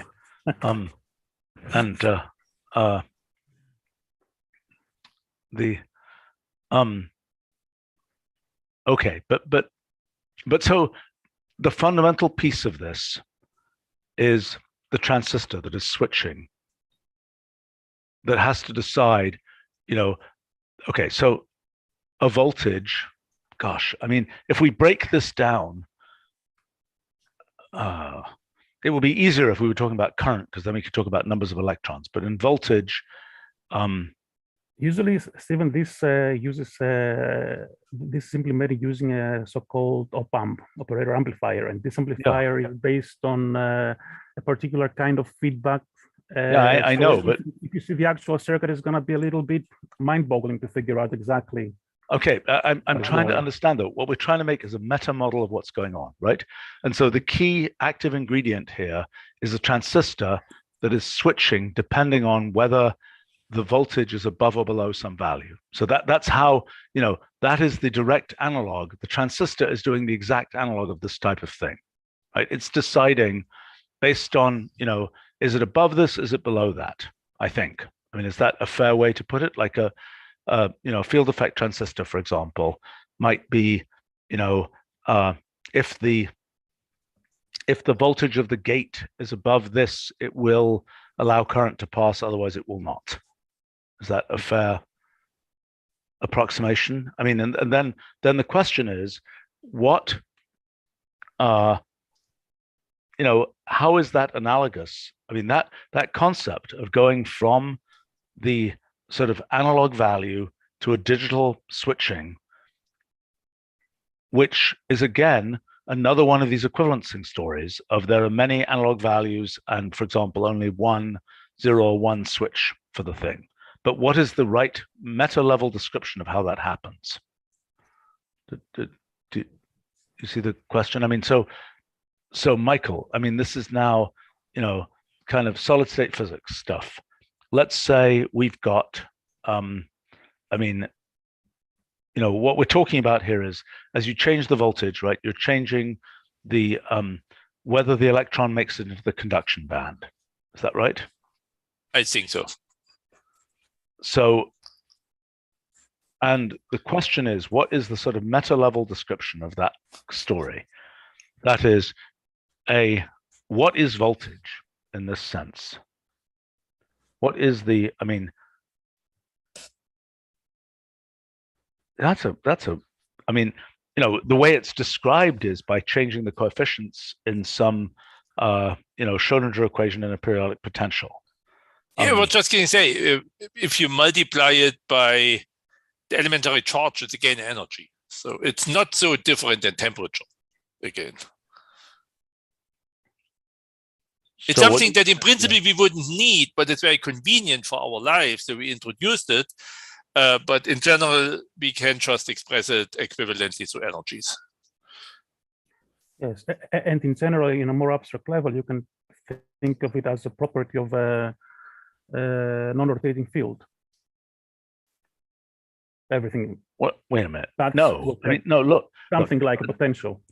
But yes, but let's take the specific case, right? We've got a voltage. We're trying to make an A to D conversion of that voltage, right? We increase the voltage. What does it mean to increase the voltage? We are basically making, what the heck does it actually mean at the level of it means to do something. So if an electron would fly from A to B, it ends at B with a higher energy.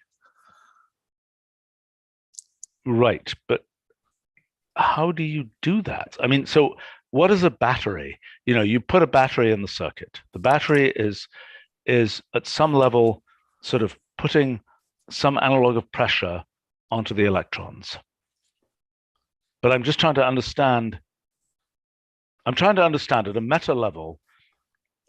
It's almost like the manometer case where you. No, I'm not really understanding it. I mean, where somehow the voltage. I mean, okay, so for pressure, we understand pretty well how you go from molecular dynamics to pressure. There's simply a formula based on, you know, the velocity and the number density of the molecules for what the pressure is going to be on average in a random ideal gas. That we understand. So the analogous thing for electrons, boy, I do not know. It's more complicated because it's more based on fields rather than on particles. Yeah, I mean, I understand that given the electric field, it's easy to compute the potential. I mean, just no, that's not how I meant it. I meant it in the sense of, in the monometer case, we have really particles permanently impacting the fluid and exerting some momentum. But in the electric circuit, yes, the electron moves, but the speed of the electron is de facto irrelevant to the problem at hand. It's the field that moves along the wire. Mm-hmm. Well, I mean, like a wave, like you're saying that a wave in a fluid, it's irrelevant what speed the molecules are moving in the fluid. Yeah, you could see it this way. Yeah. Yep. But how should we understand? Okay, and what's the relationship of that? I mean, is the wave like the motion of the fluid in the manometer? That is, doesn't seem like it. It doesn't seem like that's what's being measured. It seems like this is a case where we're looking at the wave. I'm not clear how this works. Stephen, when you say the meta modeling level, you mean the human perceptual level? No, I do not. I mean like a Turing machine. Like a Turing machine is a cellular automaton is a like you're growing a snowflake. It's got a bunch of ice, pieces of ice aggregating onto the outer boundary.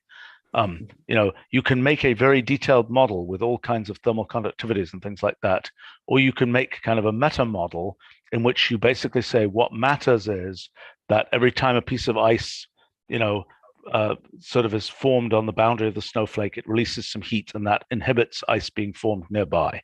And that meta model is sufficient to show you the overall shapes of snowflakes. So the question here is, what is the meta model of measurement? That is not the details. What's that? Jumping the details of the first description and creating a new shorter and concise description. This is the meta model. More or less, but I mean, the point is, just like, okay, so for example, we have the one example that we know, and maybe there are other examples of this. The one really good general example we know is Turing machines and register machines and other models of computation. And one feature of those models of computation is it doesn't matter which one you pick. Now, that may or may not be true of models of observers. That is, it may or may not be the case. So one question is, given that you measure something, that's this question of this global measurement graph. Given that you measure something, can you translate it to measuring something else? And under what circumstances? Because in the case of computation, the surprising fact is, however you do the computation, there is this translation layer that you can put in that lets you go from one to another. So I don't know if that's true of measurement. I think this is relatively clear in the sense of we can measure whatever is the largest Poisson algebra that contains the observables at hand. Okay, so you mean in quantum mechanics? No, in classical. We form all Poisson brackets between everything what we measured, and that's all what we can measure, and not more and not less. Okay, so the claim is, what is measurable given a certain basis set? Yeah. Given a basis set of measurements. Yeah. Yes. Why does the Poisson bracket, hold on, why is a Poisson bracket, why does that have enough information in it? So can you give me an example of a set? Like if we have P commutes with P squared, so we can find P squared from P. Okay, if P is pressure, then those two things can be found. Okay, I was thinking on momentum, but. Okay, all right, momentum, right. Okay, so that's trivial, but now give me something where there's a non-trivial result from the Poisson bracket. Probably if we have X and P, we can get angular momentum. That's exactly the example I was thinking of, yes. X and P, but what else can we get? Okay, so we can get angular momentum, we can get, acceleration, presumably. No, we can't get angular momentum, we need a foliation, we need X at 2 points. To get angular momentum? No, to get acceleration. Oh, I see. So wait a minute. So you're saying, given these at a particular point, you can get at a fixed time. You ask, like, I have a bunch of measurement results. What other one can I derive? And you can derive everything so that the Poisson bracket vanishes. Okay, but hold on. So first question is, given a certain set of measurements at a fixed time,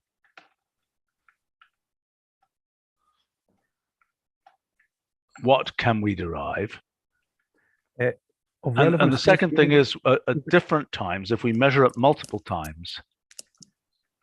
And also of relevance is if we're talking about equivalent observers, is the concept of statistical, what was the term? Efficiency, I think. The one is adequacy. That's an adequate estimator of the other. Right, but okay, if we measure it multiple times, what else can we deduce? But now, I mean, I don't understand it. If you were to go back to the giant list of possible measurements here, Alva number, Almansi strain, do we have any hope? So if we take these kinds of things, let's take a random set of these. Okay, we can certainly ask the question, given, we say a random entity from physical quantity. Let's say we take 20 random ones, and now we could say something like, what is it called? Is it called physical dimensions or something, unit dimensions? I don't remember it now.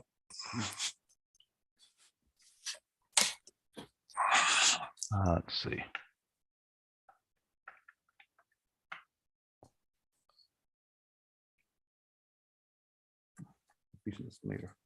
Physical property type? Is that what it is? Let's see. Dimensions. Yeah, dimensions. Okay, so entity value. Okay, so those are the fundamental, those are the what the heck is, oh, temperature difference unit is different from temperature unit. Yeah. Okay, so this is a random collection. So for example, from this, we could deduce like how common is it to see in these physical quantities, what is it that most of them actually measure? Be an amusing, let's just for amusement, let's see what the answer to that is. So let's see, what we want to do here is we want to find from each of these, we want to say entity value of, so this is going to give us entity value physical quantity, and then we say dimensions, and then that will give us all of them. And now we probably want to do a catenate or something. I was going to try and measure of the length units, how many, length the -2 whatever are there. Well, independent if it's divided by time. Yeah, I was just going to say. Then I would say level -2 and then tally.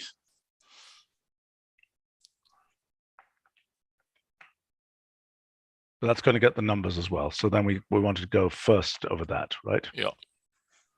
Or actually, what we want to do there is say cases of that x blank blank arrow x, and then that should give us a bunch of those, and then we want to tally those. Actually, I like counts better than tally. I like tally the person just fine, but okay. So now we have okay. So now let's do reverse sort of this. Okay, so length is the winner, followed by time, followed by mass, electric current, angle, temperature difference, person units, information units, money units, photon units, word units. Okay, so then we get down into weird stuff, into things like counting related things. Bagel units? Yeah, because if you have 3 bagels, how do you represent it? Kind of like you want a computational representation of food, or 3 slices of bacon. So we need some relatively unusual counting units. Like a prune unit, for example.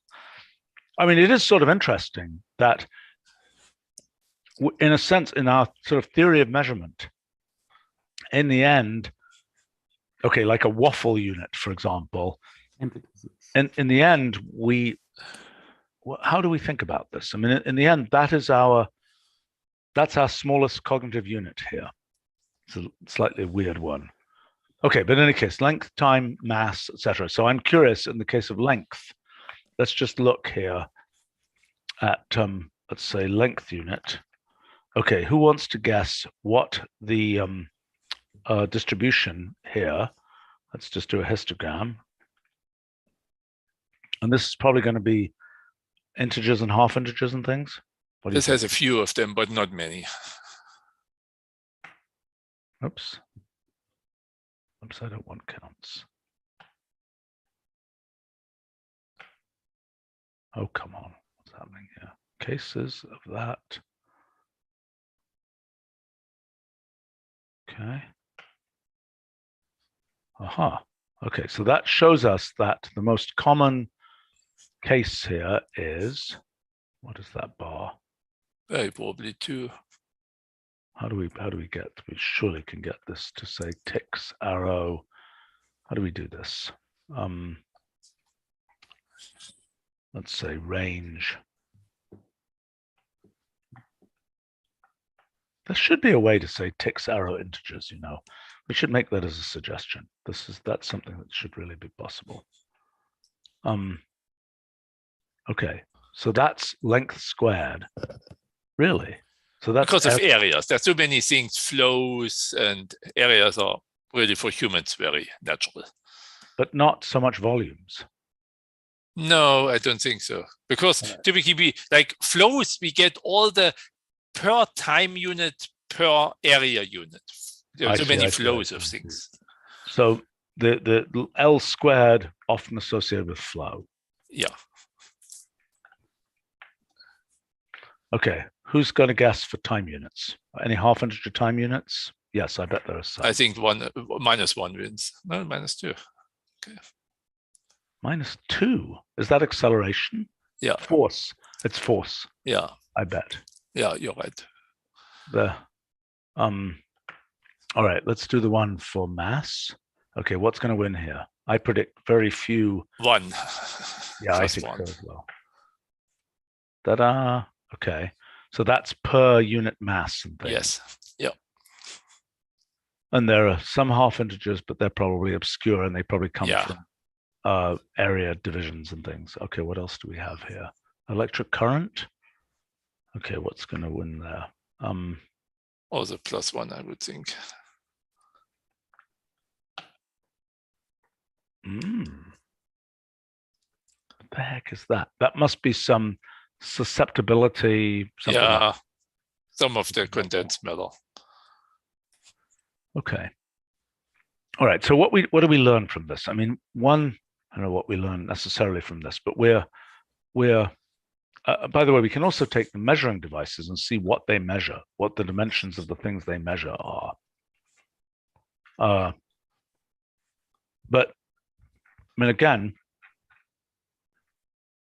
well, let's see.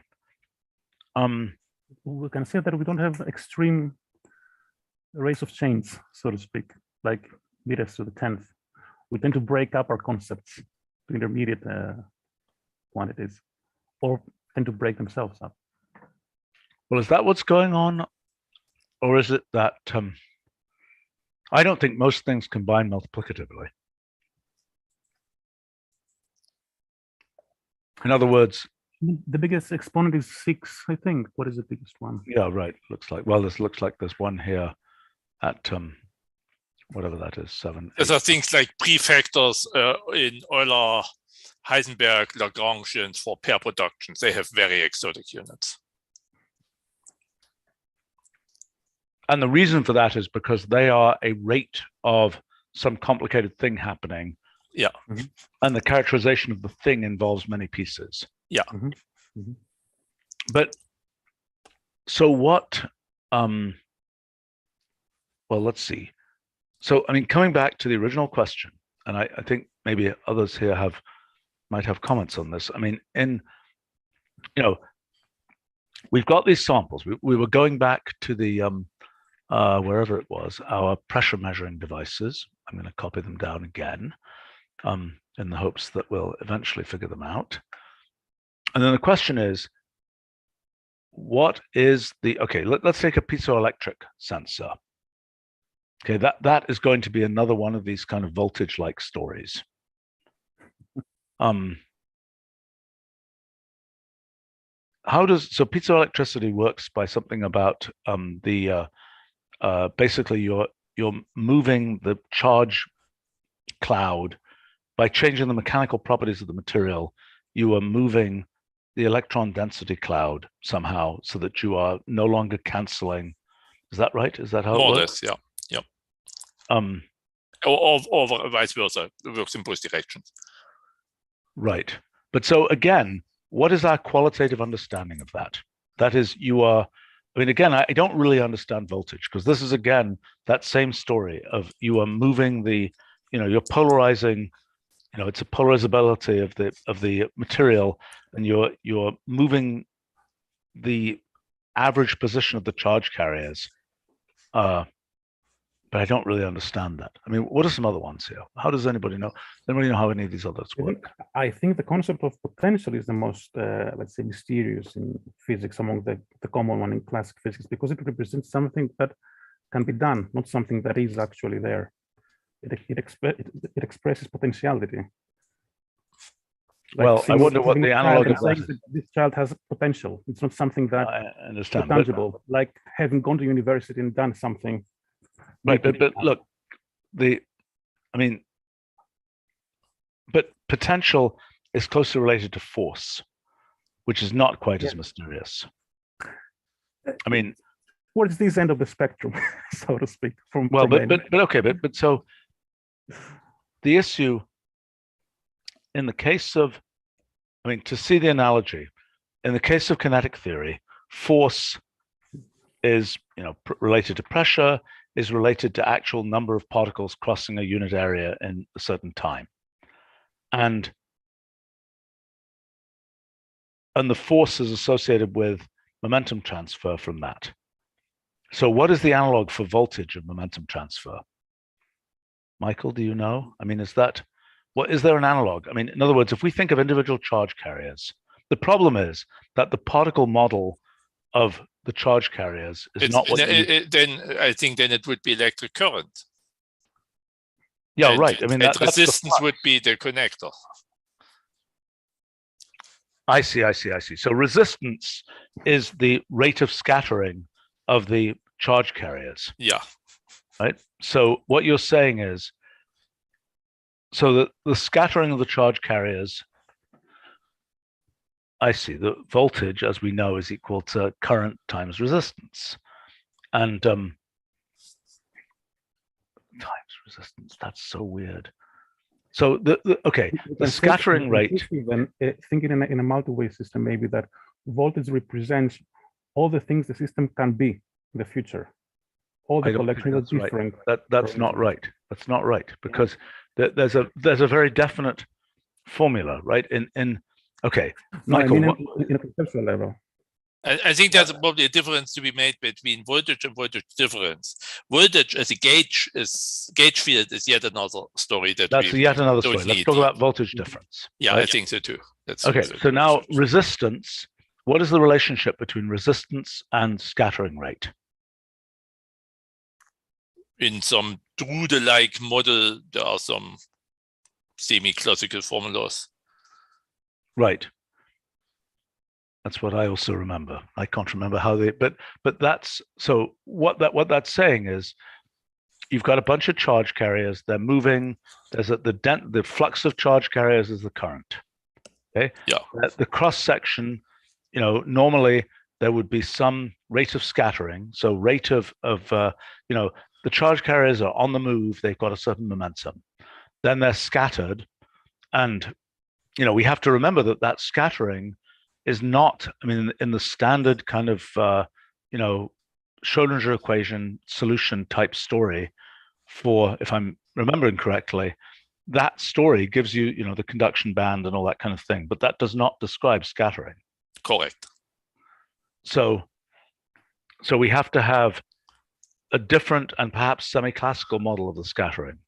And so what's happening then, is the resistance is linearly proportional to the scattering rate. Is that correct? At least for something small in perturbation theory, yes.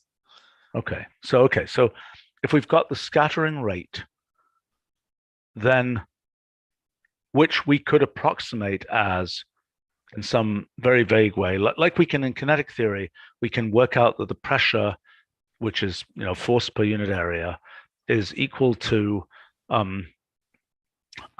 is it, 1/3 nc square bar or something, if I remember right. Is that right? No, it's linear with the no, it's c, it's the root mean square. Yeah, it's linear with the velocity. It's the pressure is the number density of particles, and it is the rate at which those particles cross an area, right, which is proportional to their volume, to their velocity, their average velocity, and the probability that they cross in a particular half plane. That they cross a particular half plane. That's where the factor of I think it's 1/6 actually comes in. But I think the resistance and scattering is, at least at a mechanical level, right. The only what this model would get wrong is screening, because Coulomb is long range. I see. Okay, but so in that model, it's the number of scattering centers times some. So it should be the same formula. Let's look up the Drude formula. Do we have it in our fine system? Well, we can look it up. Let's see. That is the model, isn't it? Where the No, that one is a little bit more. Yeah, that's kind of the simplest of all. Right. So in this model, okay, fine. So this is the same type of thing as kinetic theory, more or less. Yeah, this is at the level of kinetic theory, correct. Okay, so then this there's the electric field, and that's the current.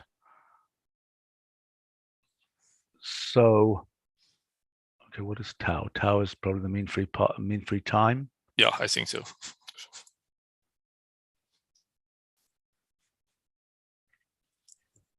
So, okay, so we're inverting this. The electric field is proportional to the flow rate. Okay, so n times tau, that's some kind of, Let me put a link in the chat, which I think this formula might be more convenient.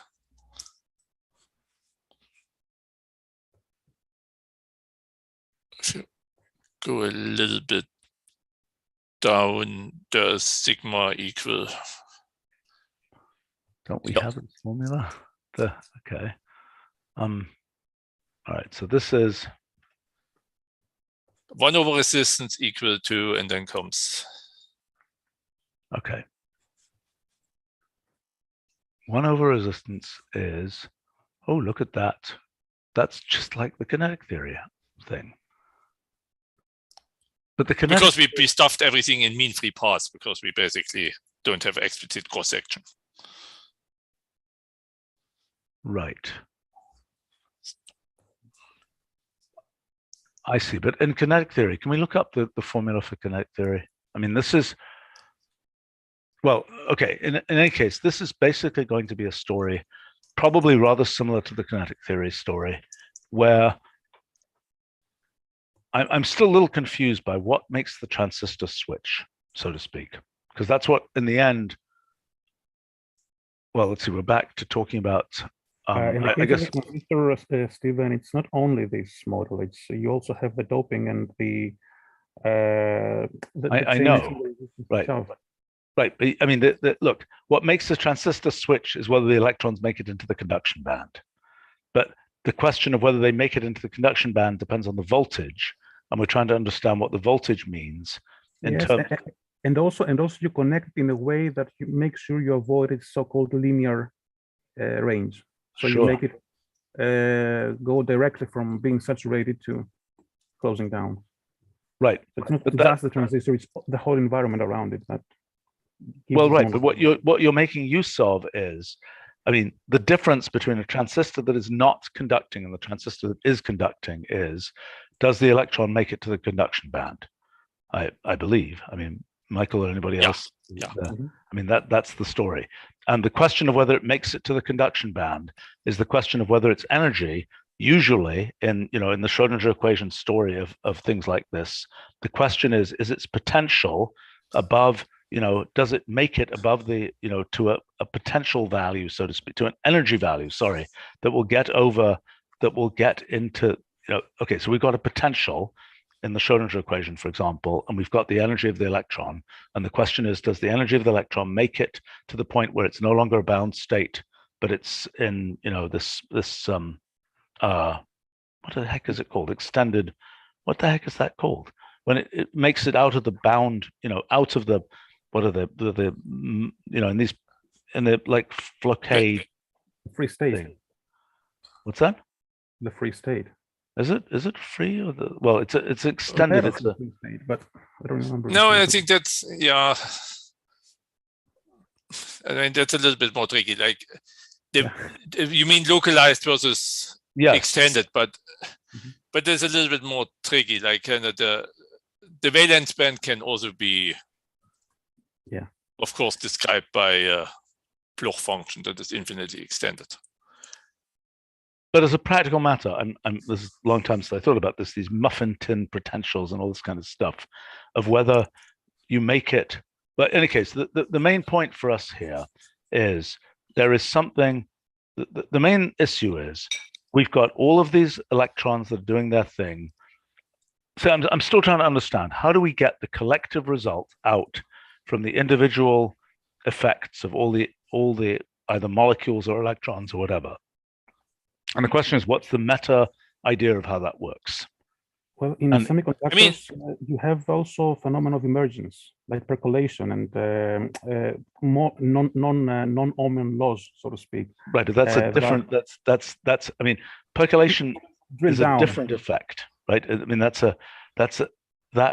that's again, any phase transition, this thing here is the quintessential example of a phase transition, as is percolation. But I don't know whether that, okay, that is interesting. The phase change case is interesting. I agree that phase transitions as an example of continuous to discrete. Mm-hmm. I was going to say, for the pressure, we typically have many particles in the game, but for the transistors, they're single electron transistors, so we could in principle get rid of the discussion about the that's a confusion about, I mean, that's not confusion, that's the complexity of quantum mechanics and so on, that there are things that I mean, actually I think I had a whole inventory of those things in yeah, I mean, this whole question about how does discreteness arise? So I guess that's our question here, is in this case, we're going from the continuous system to a discrete system. That is one way of implementing this equivalencing. That is, there are many possible, it's the same thing we keep on saying, different ways, same exact phenomenon. This phenomenon, it either goes to that side or the other side. I mean, that's oops, oh, wow. I believe, I mean, I think that's the same, that's that story. But we're going to run out of time soon, but I'm still coming back to, okay, where are our measuring devices? All right, what are some of these other things here? What about the what is that thing called? The barometer that's made of is that an aneroid gauge? The thing that's made of the brass tubes and the piece of brass that unfolds itself or something. Do you know what I'm saying? You know how a barometer, an old-fashioned barometer. Oh, I know what you mean. Yeah. What is that? Is that this thing? I think that's this.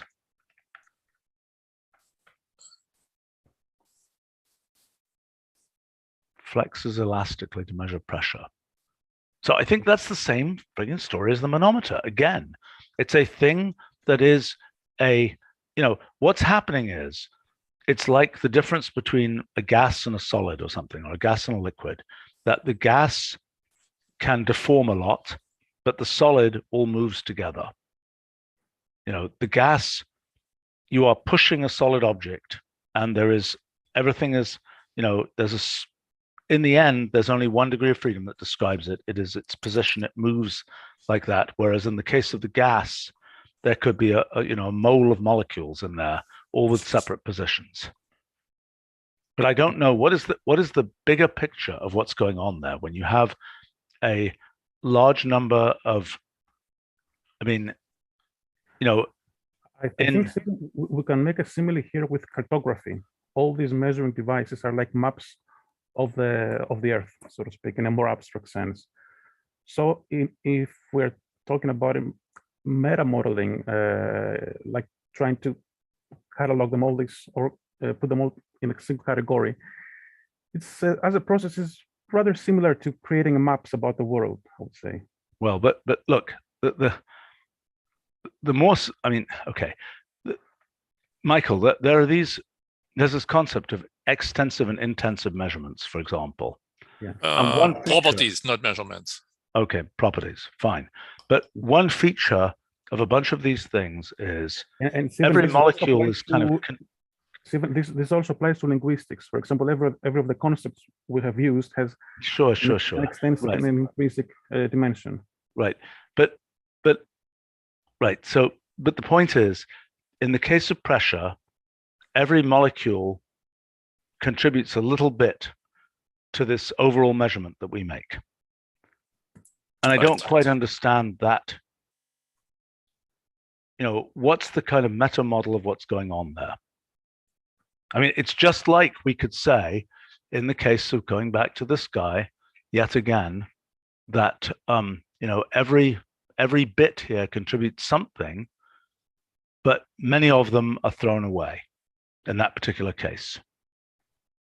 Just as many of the specific impacts of the molecules on the fluid and the manometer won't matter.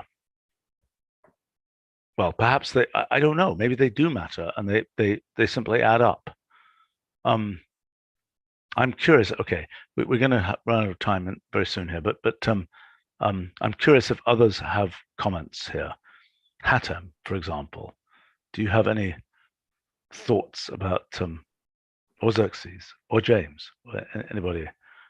Or have we gone off into the land of? Well, it was a very interesting discussion for sure, but I'm not sure I have anything on top of my head right now. Fair enough. I mean, my suggestion, which I made earlier, is trying to find a way to steer this towards our physics framework. Yeah. Right. So we have this list of measuring devices. There are ones that we're more familiar with, ones that we're less familiar with. We're trying to find a way to actually perform meta modeling exercises using, WFR functions, this kind of thing. It's a leap, and we're not going to do it this meeting, but that's probably, I would recommend that's what we think about next. But so this is at the lowest level. Mm-hmm. I mean, I think the thing that is amazing is turning combinatorics into physical quantities. Sure. But I don't know. I mean, that's the ultimate thing we want to do. Question is, yeah, I mean, okay, there's a question here for, well, anybody, including folks like Suba and so on. I mean, if we wanted to make an idealized model for these kinds of things, for example, using System Modeler,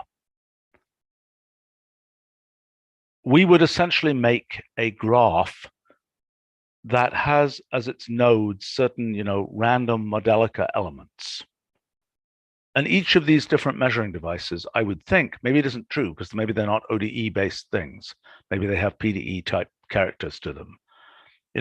Each one, just like we were looking at that A to D converter, the A to D converter ultimately is a circuit made of circuit elements that are sort of modelica components or something. Can we do that for all of these? And if we look at all of these, can we, if you show me the modelica graph, the system modeler graph, could I pick it out from a distance and say, oh, that's a measuring device?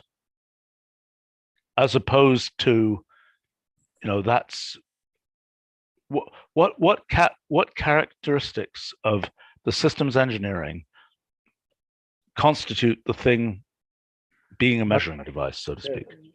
Stephen, I think this is interchangeable. For example, you can have two observers with two measuring devices and one device measuring the other.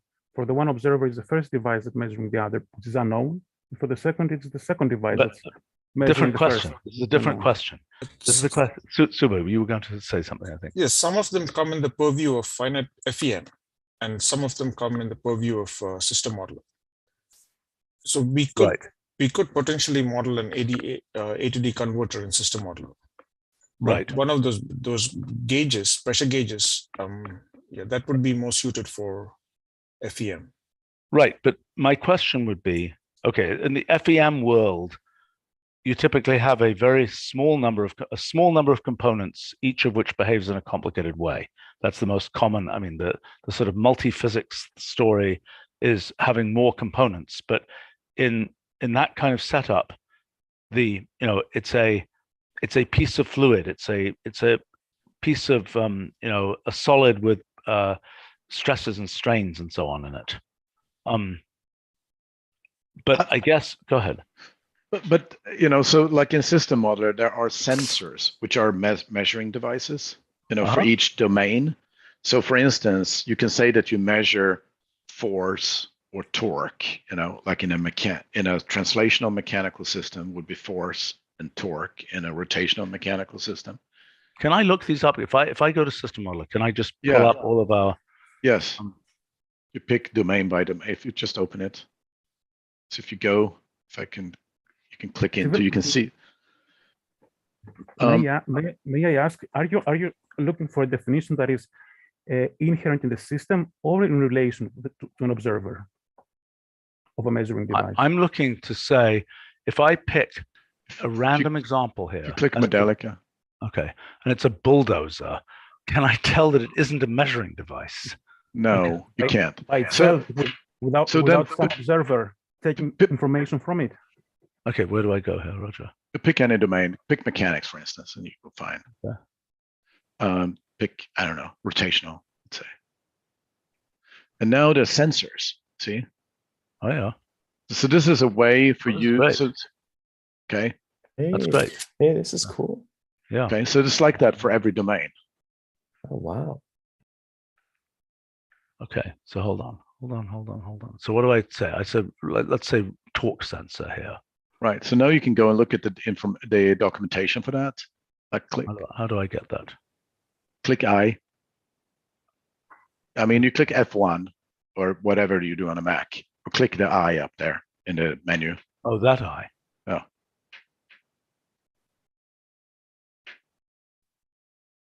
I hope. Might that be something missing, or no? I mean, if it's a normal build, it should just be there. Let me check home page. Well, worst case, go to the web. Then it's going to be there. Okay. You know, so if you go to reference.wolfram.com/system modeler.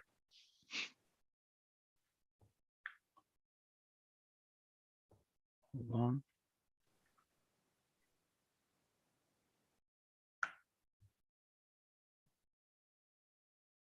How do I get to system modeler from here? Instead of language, you have system modeler. Does it have a dash in it? I don't. Probably both work. Okay. Okay. Click mechanical. And what did we pick? Rotational, I think. No, we picked. Yeah, we picked rotational. Yeah, rotational sensors torque. Okay. So then sensors, and then whatever you want.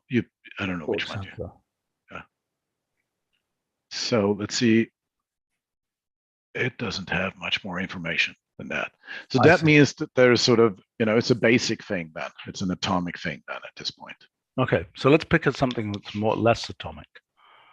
What would be a power sensor? How about that? I think they suspect that they're all atomic because these are. Okay, well, can we pick something in another domain? Yeah, just pick, magnetic or whatever. Let's do electrical. Do we think we have an A to D converter here? Yeah, sure there is. Under digital electronics, do you think? Converters. I did a search. I did not find it. Okay. Well, let's see. So this doesn't have sensors. It's interesting here that if we had a widget and said that this is atomic and not atomic, the widget would be the measuring device and these will be the systems. Do we have magnetics here? Yeah. Go click. Yeah. Okay. Yeah, flux tubes. What is a flux tube? Okay, so it's like magnetic circuits. Okay, magnetic. So if you need to design like an electrical motor or a transformer. Okay, so most of these seem to be fundamentally atomic, because there might be a textual definition of it if you open it up in System Modeler. Actually, you have it. Go to your System Modeler. Let's see. What is that? I don't know. Can you go to System Modeler? Yeah. There. Okay. Click on that text like up in the menu. Do you see above there something looks like text? That one. Okay, that's very much atomic. So the thing is that those are the variables used for rotational systems. Mm-hmm. Those are rotational speed and torque. Those are the pair of variables used in these models. Just as it's force and speed and linear speed for translational models. Okay, so so basically for System Modeler, most of these things are atomic. Yeah. But I was thinking of another thing when you guys discussed this, of how you get to certain sort of aggregate phenomena from microscopic phenomena. Mhm. And, so let's take something like a transistor or a diode. Mhm.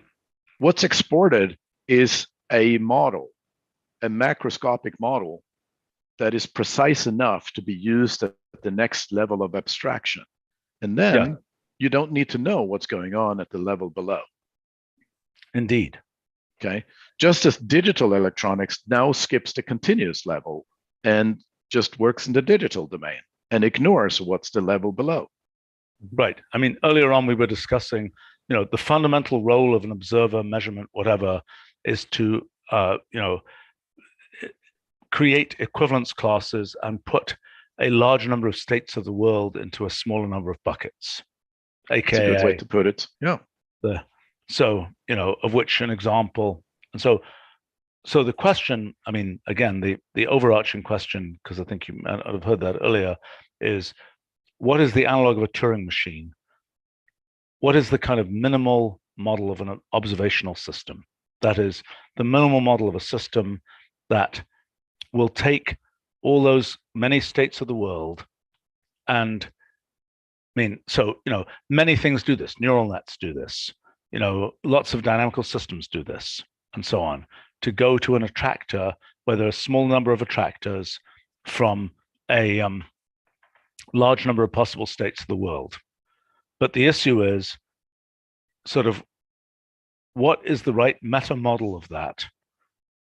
No, exactly. And I was thinking that, let's say that you can do that for the sort of graph physics framework, that you can derive these aggregate models or observational models. That seems very useful. Yes, indeed, Roger. No, I mean, in fact, the whole way the physics project works is by us knowing how to do that for certain kinds of things. That's right. The fact that we can derive the notion of continuous space is a consequence of having one particular kind of aggregation that we can do. The question that we're now considering is, if you think about all types of aggregation that we in practice do, which is not to say, so a Turing machine does particular kinds of operations on data. It's not sort of all possible, all conceivable, all mathematically conceivable. It's a certain set based on certain primitives. And so the question now is, what are doable things that observers can do? So for example, right now, we do not have a way to take, the molecules in a gas and decide whether these molecules are executing this kind of dance and that kind of dance and so on. Instead, we can merely measure things like pressure and temperature. So what is the characterization of that? It's just like, the Turing machine, the original paper, on computable numbers, right? It's like there are all real numbers you could throw out there, but then there are the computable reals. And the question is, what are the measurable features of a gas as opposed to the non-measurable features of a gas?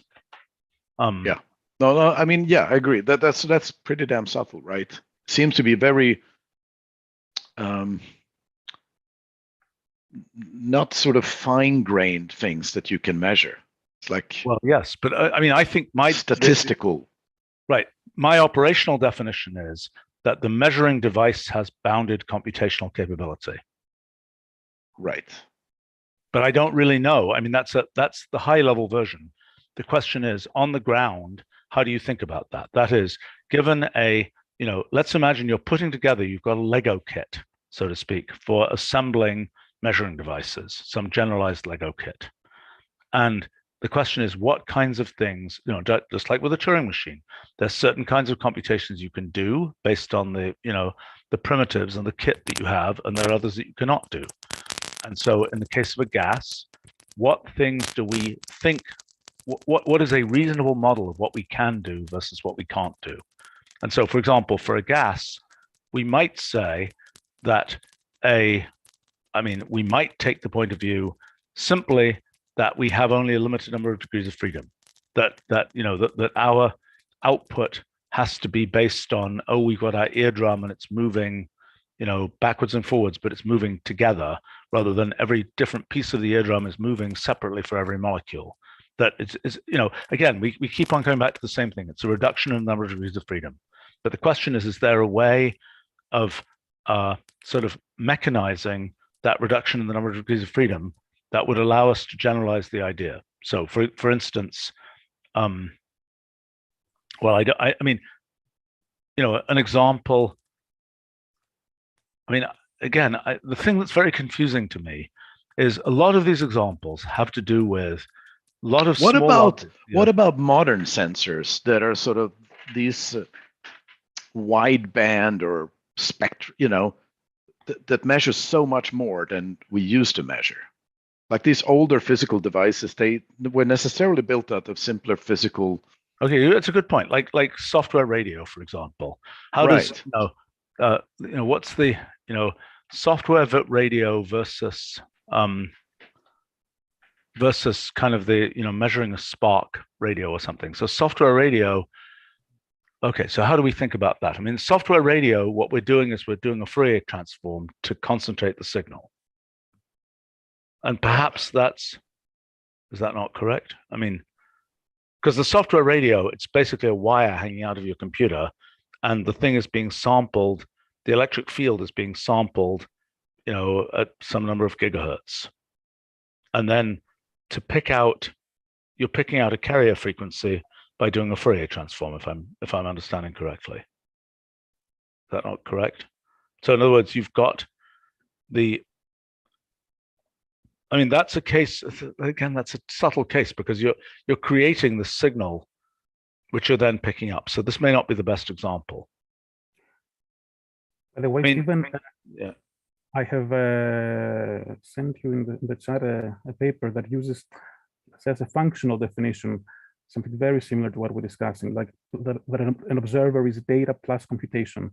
And it contrasts it with interaction and the concept of zero knowledge proofs and the kind of observations we have there that are limited to one observer and cannot go to the whole world, so to speak.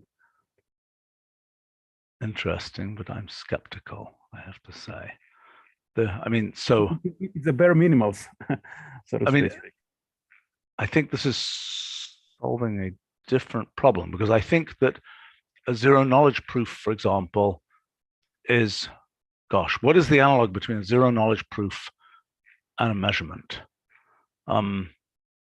You have a measurement in zero knowledge proof, but it's revealed in a specific way that the one that gets the proof that the first person knows it cannot prove it to someone else. Right. I'm not sure how that relates. Like with the locked door and the cavern example. Right. One thing that might be worth, what we looked at in System Modeler, they use what's called lumped model. They have finite numbers of states. They're real numbers, so they can have infinitely number of values, but there's finite number of states. If you think of a distributed system like a PDE, you have an infinite number of states. Yes. It's a curve or it's a surface or it's a volume. It's a higher dimensional thing. It's a field or such. Yes. And that means that lumped models by themselves are sort of lumping things together. They're aggregating, like by right. I mean, so lumped models are yet another example, another example of whatever. And that's all that there is in System Modeler. They're all lumped models. I know. And that it's been immensely successful, but it's what it is. Right, but so you might be saying that by the time you've got to the System Modeler level, you've already jumped over the kind of this question of what the what's a computable number, so to speak, the analog of what's a measurable. That's the question. What is a measurable quantity, as opposed to measurable quantities versus So I've thought about a lot, about sort of, if you think of distributed systems, okay, PDE model kinds of systems, then the question is, can you measure the field? There's going to be a finite resolution to your measurement. Yep. So you can't really measure the field. You measure some lumping anyways, even if it's a high resolution image sensor or something like that. Sure. And now likewise, the other way around, if you want to actuate, if you want to control it, can you build something that can manipulate every particle? You can't really. It's going to have some finite resolution. Right. Well, I mean, so take a vision sensor as an example, or a signal processing signal sensor. I guess the point you're making is there is some distribution of photons from the world, but that's not what the CCD camera picks up. It picks up some aggregated version of that. Yeah, it's going to be some finite resolution. There's an actual finite epsilon in the size of those each. Right. CCD. I think the question that we're asking is, go ahead. I think the mathematical stuff in the theory of commutative C-star algebras to describe measurement is called Gelfand representations, where you take this epsilon quite seriously. Well, how does that work? What is that? Oh, I don't know exactly the details of this. Like in this overall things of measuring, we basically have the quantum version, which is a C-star algebra, and the classical, which is just a commutative algebra. And this finite stuff gets taken into account to this stuff which is called Gelfand representations. Okay, sounds exotic, but the question, Roger, is the effect that we're really talking about happening below the level that you're describing? That is, by the time you have lumped it. Yeah, I don't know the answer to that, but that's my intuition that it is. Right. So this is the question of what is lumpable and what is not. Yeah. And which is exactly the question.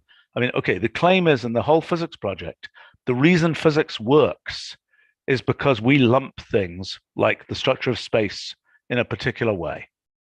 That is, the reason the gas laws work is because we lump the properties of gases in a particular way. If we saw every individual molecule and we had a whole discussion about all the dances it went through, we would not conclude that the gas laws were relevant. It's because we aggregate the properties of a gas in the way that we do. But here's the thing that you guys might be able to help me. You guys have thought about this now. How far can we go? In terms of what? Is there a limit to how far we can resolve, in sensing and manipulating and actuating? Well, so my guess is that molecular biology is sensing aspects of molecules that are things that we've never thought to sense. Okay, so in other words, my current guess is that, for example, the causal graph of interactions between molecules may be important for molecular biology, even though in chemistry, all we think is important is the concentration of molecules. Right. So, in other words, considering this, last year was in the paper that, as a matter of fact, reproduced or actually performed a Wigner-Bell test in actual laboratory. So they have introduced the additional question of whether we can have reconcilable observers, or different observers have different realities. This is not you don't need quantum mechanics to do this. I mean, the discussion of causal graphs of molecular interactions, that is purely the graph of which molecule interacts with which molecule. And the thought would be that in molecular biology, that, for example, membranes might be a place where it matters. The order in which molecules reach the membrane matters, for example, as opposed to just, it's a total concentration of X number of molecules.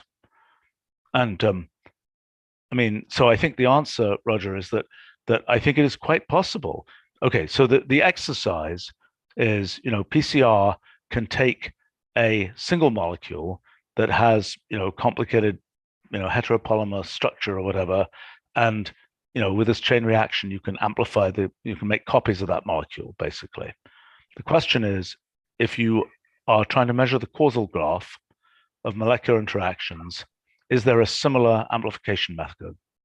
I mean, I think one of the things that we haven't really discussed here is many kinds of sensors, and isn't true of pressure sensors, but I think many kinds of sensors, there's an amplification step that's critical.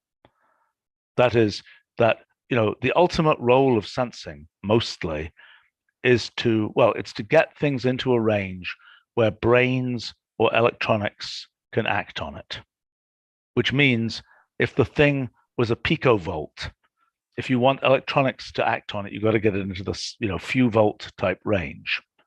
Or if it's or you've got to get it to the point where a human eye can see the meter, can see the little gauge move or something.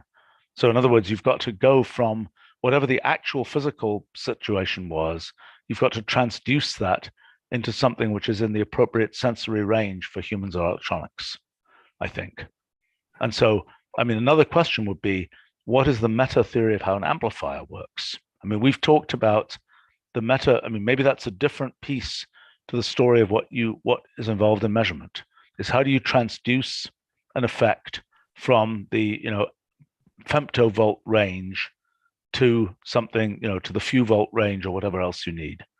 I think a typical model for that is that it's some kind of chain reaction type thing, that it's a but it lets me, so like extreme example of that would be something like atomic force microscope or something. Yes. And now, that is a pure electronic amplifier, isn't it? That's basically that the amplification step is purely electronic. Is that true? Michael, do you know? Anybody else know? I think so, but I'm not sure.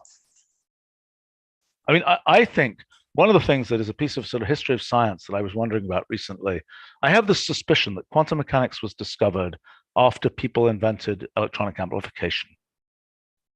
That was the key technological idea, which came out of radio. And also, I think statistical amplification, especially in medicine. What? Statistical amplification. What does that mean? Where you can take multiple measurements of a particular signal that is deep in and buried in noise, and you can average out the noise due to the repeated measurements. You're able to perform. It's usually used in medicine, where you have very weak signals. Well, is that the same? I don't think that's the same. Look, the thing that happens in measuring devices, from Geiger counters, I'm not sure whether op-amps work this way. I'm not sure whether you can think about them working this way. But certainly something like a Geiger counter, what has happened in it is you have a metastable system, and as soon as an ionizing particle goes through this metastable system, it produces this giant cascade of effects. Because well, let's see how to think about that. It's essentially a chain reaction of, now, is that the right way to think about it? Or is it more like a phase transition? I'm not sure. Anyway, we probably have run out of time here. So we probably should, I'm seeing various comments on our live stream. Rohit commenting on amplification requires positive feedback. Sure. Yes, but well, at least that's one model for it. PCR doesn't involve positive feedback, does it? I suppose you can think about it as each generation that sort of each generation is using the past generate, but that's not quite the same thing. That's not the mathematical description of amplification usually involves,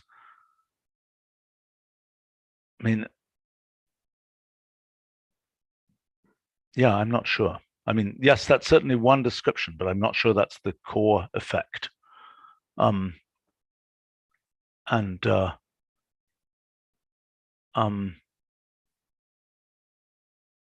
is commenting, there's no pure one-way amplification. It's an interesting claim.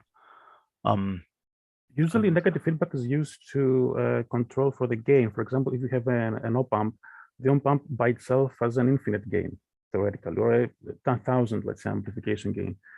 And you utilize this to create a suitable situation using negative feedback that will allow it to have a very clear amplifier that is insensitive the different inputs and the different outputs you get, and have a precisely controlled gain, so to speak. Right, but the fundamental effect in an op-amp, if I'm not mistaken, is that you're using the nonlinearity of the response curve of a let's say semiconductor device.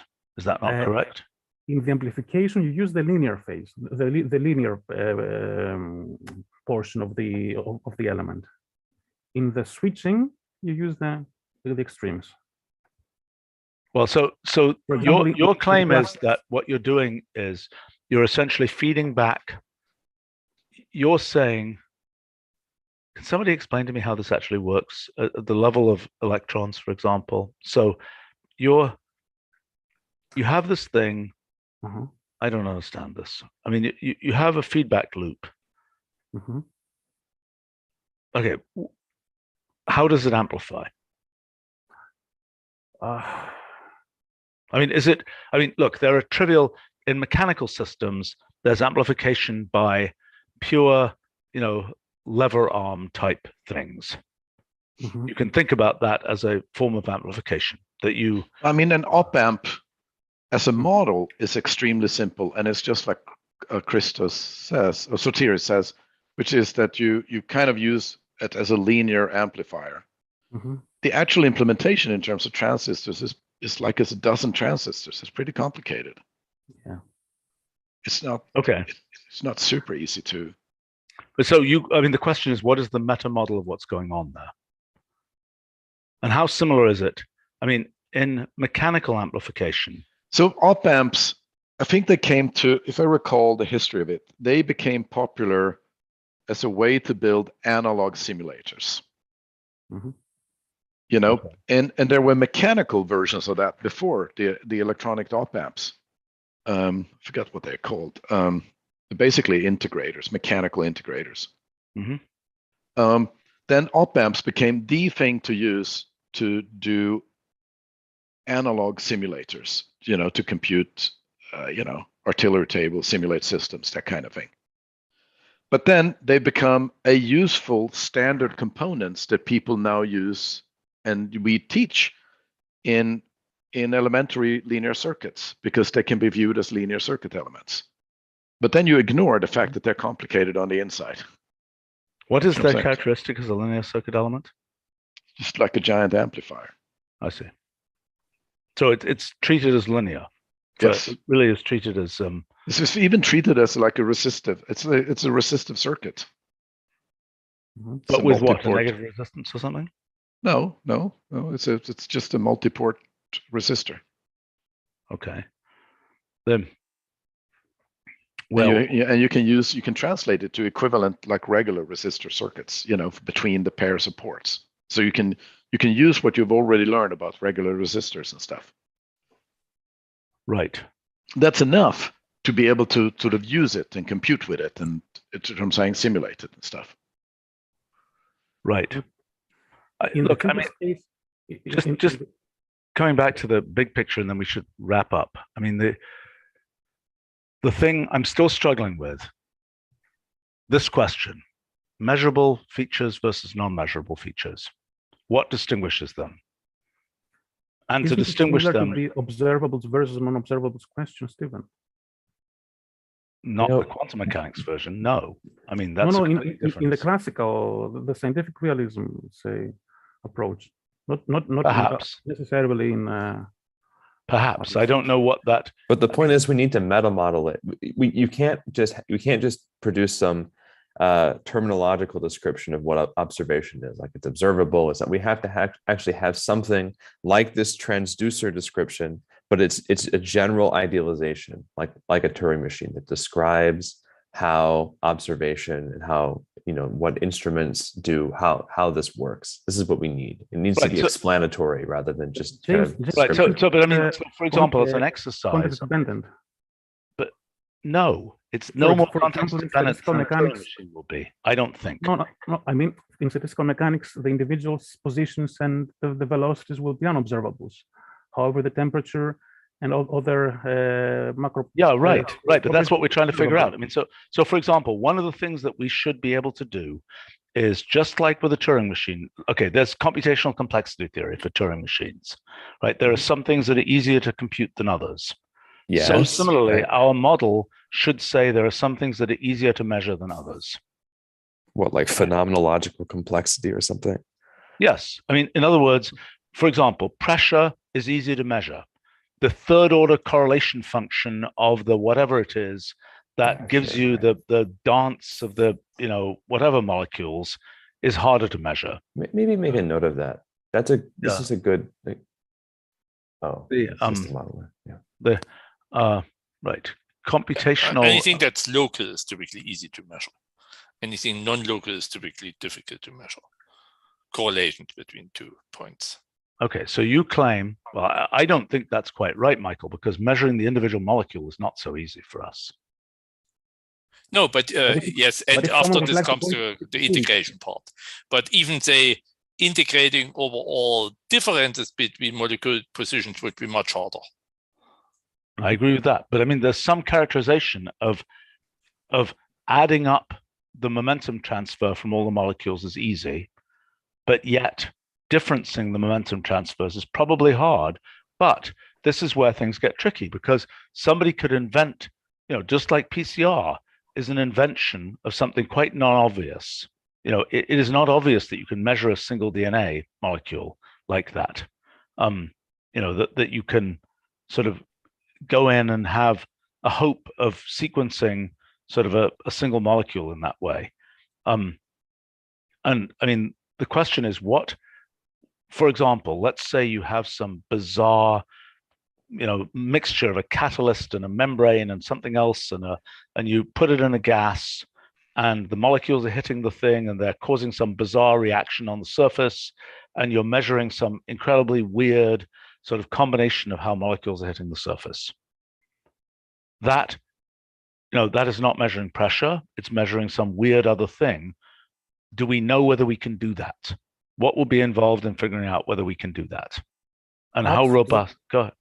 Abstractly, we could ask, is there an information theory channel established here between us and the thing?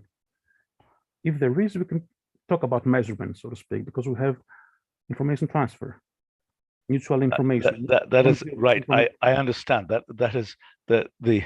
I don't know whether information theoretic. I'm skeptical that that's the point here. I mean, I understand that I'm skeptical because I think what's needed is a different idea about kind of, well, I don't know. I mean, there's a mechanistic idea, just like in Turing machines, there's a mechanistic idea that's needed to understand this notion of computation, separate from things like amount of information and so on. And similarly, there's a mechanistic idea that's needed. Mechanistic idea is present also in information here. For example, we have coding, the coding, which might be a natural coding, and the decoding from the one who's able to perform the measurement. In the end. Well, that's true. Okay, that's not a completely uninteresting analogy. I mean, that is to say that is it a decodable? Consider molecules, hitting a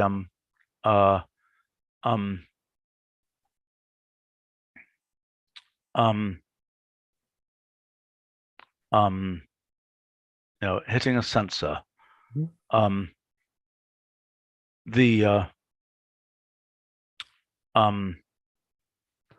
Then, can one, well, okay, this comes back, can one think of looking at the properties of the gas like decoding? I mean, this comes back to my general ideas about the second order of thermodynamics as decoding a code. Yeah, I mean, okay, this is really, we have to wrap because I'm actually now late for 2 different meetings. But look, thanks everybody, and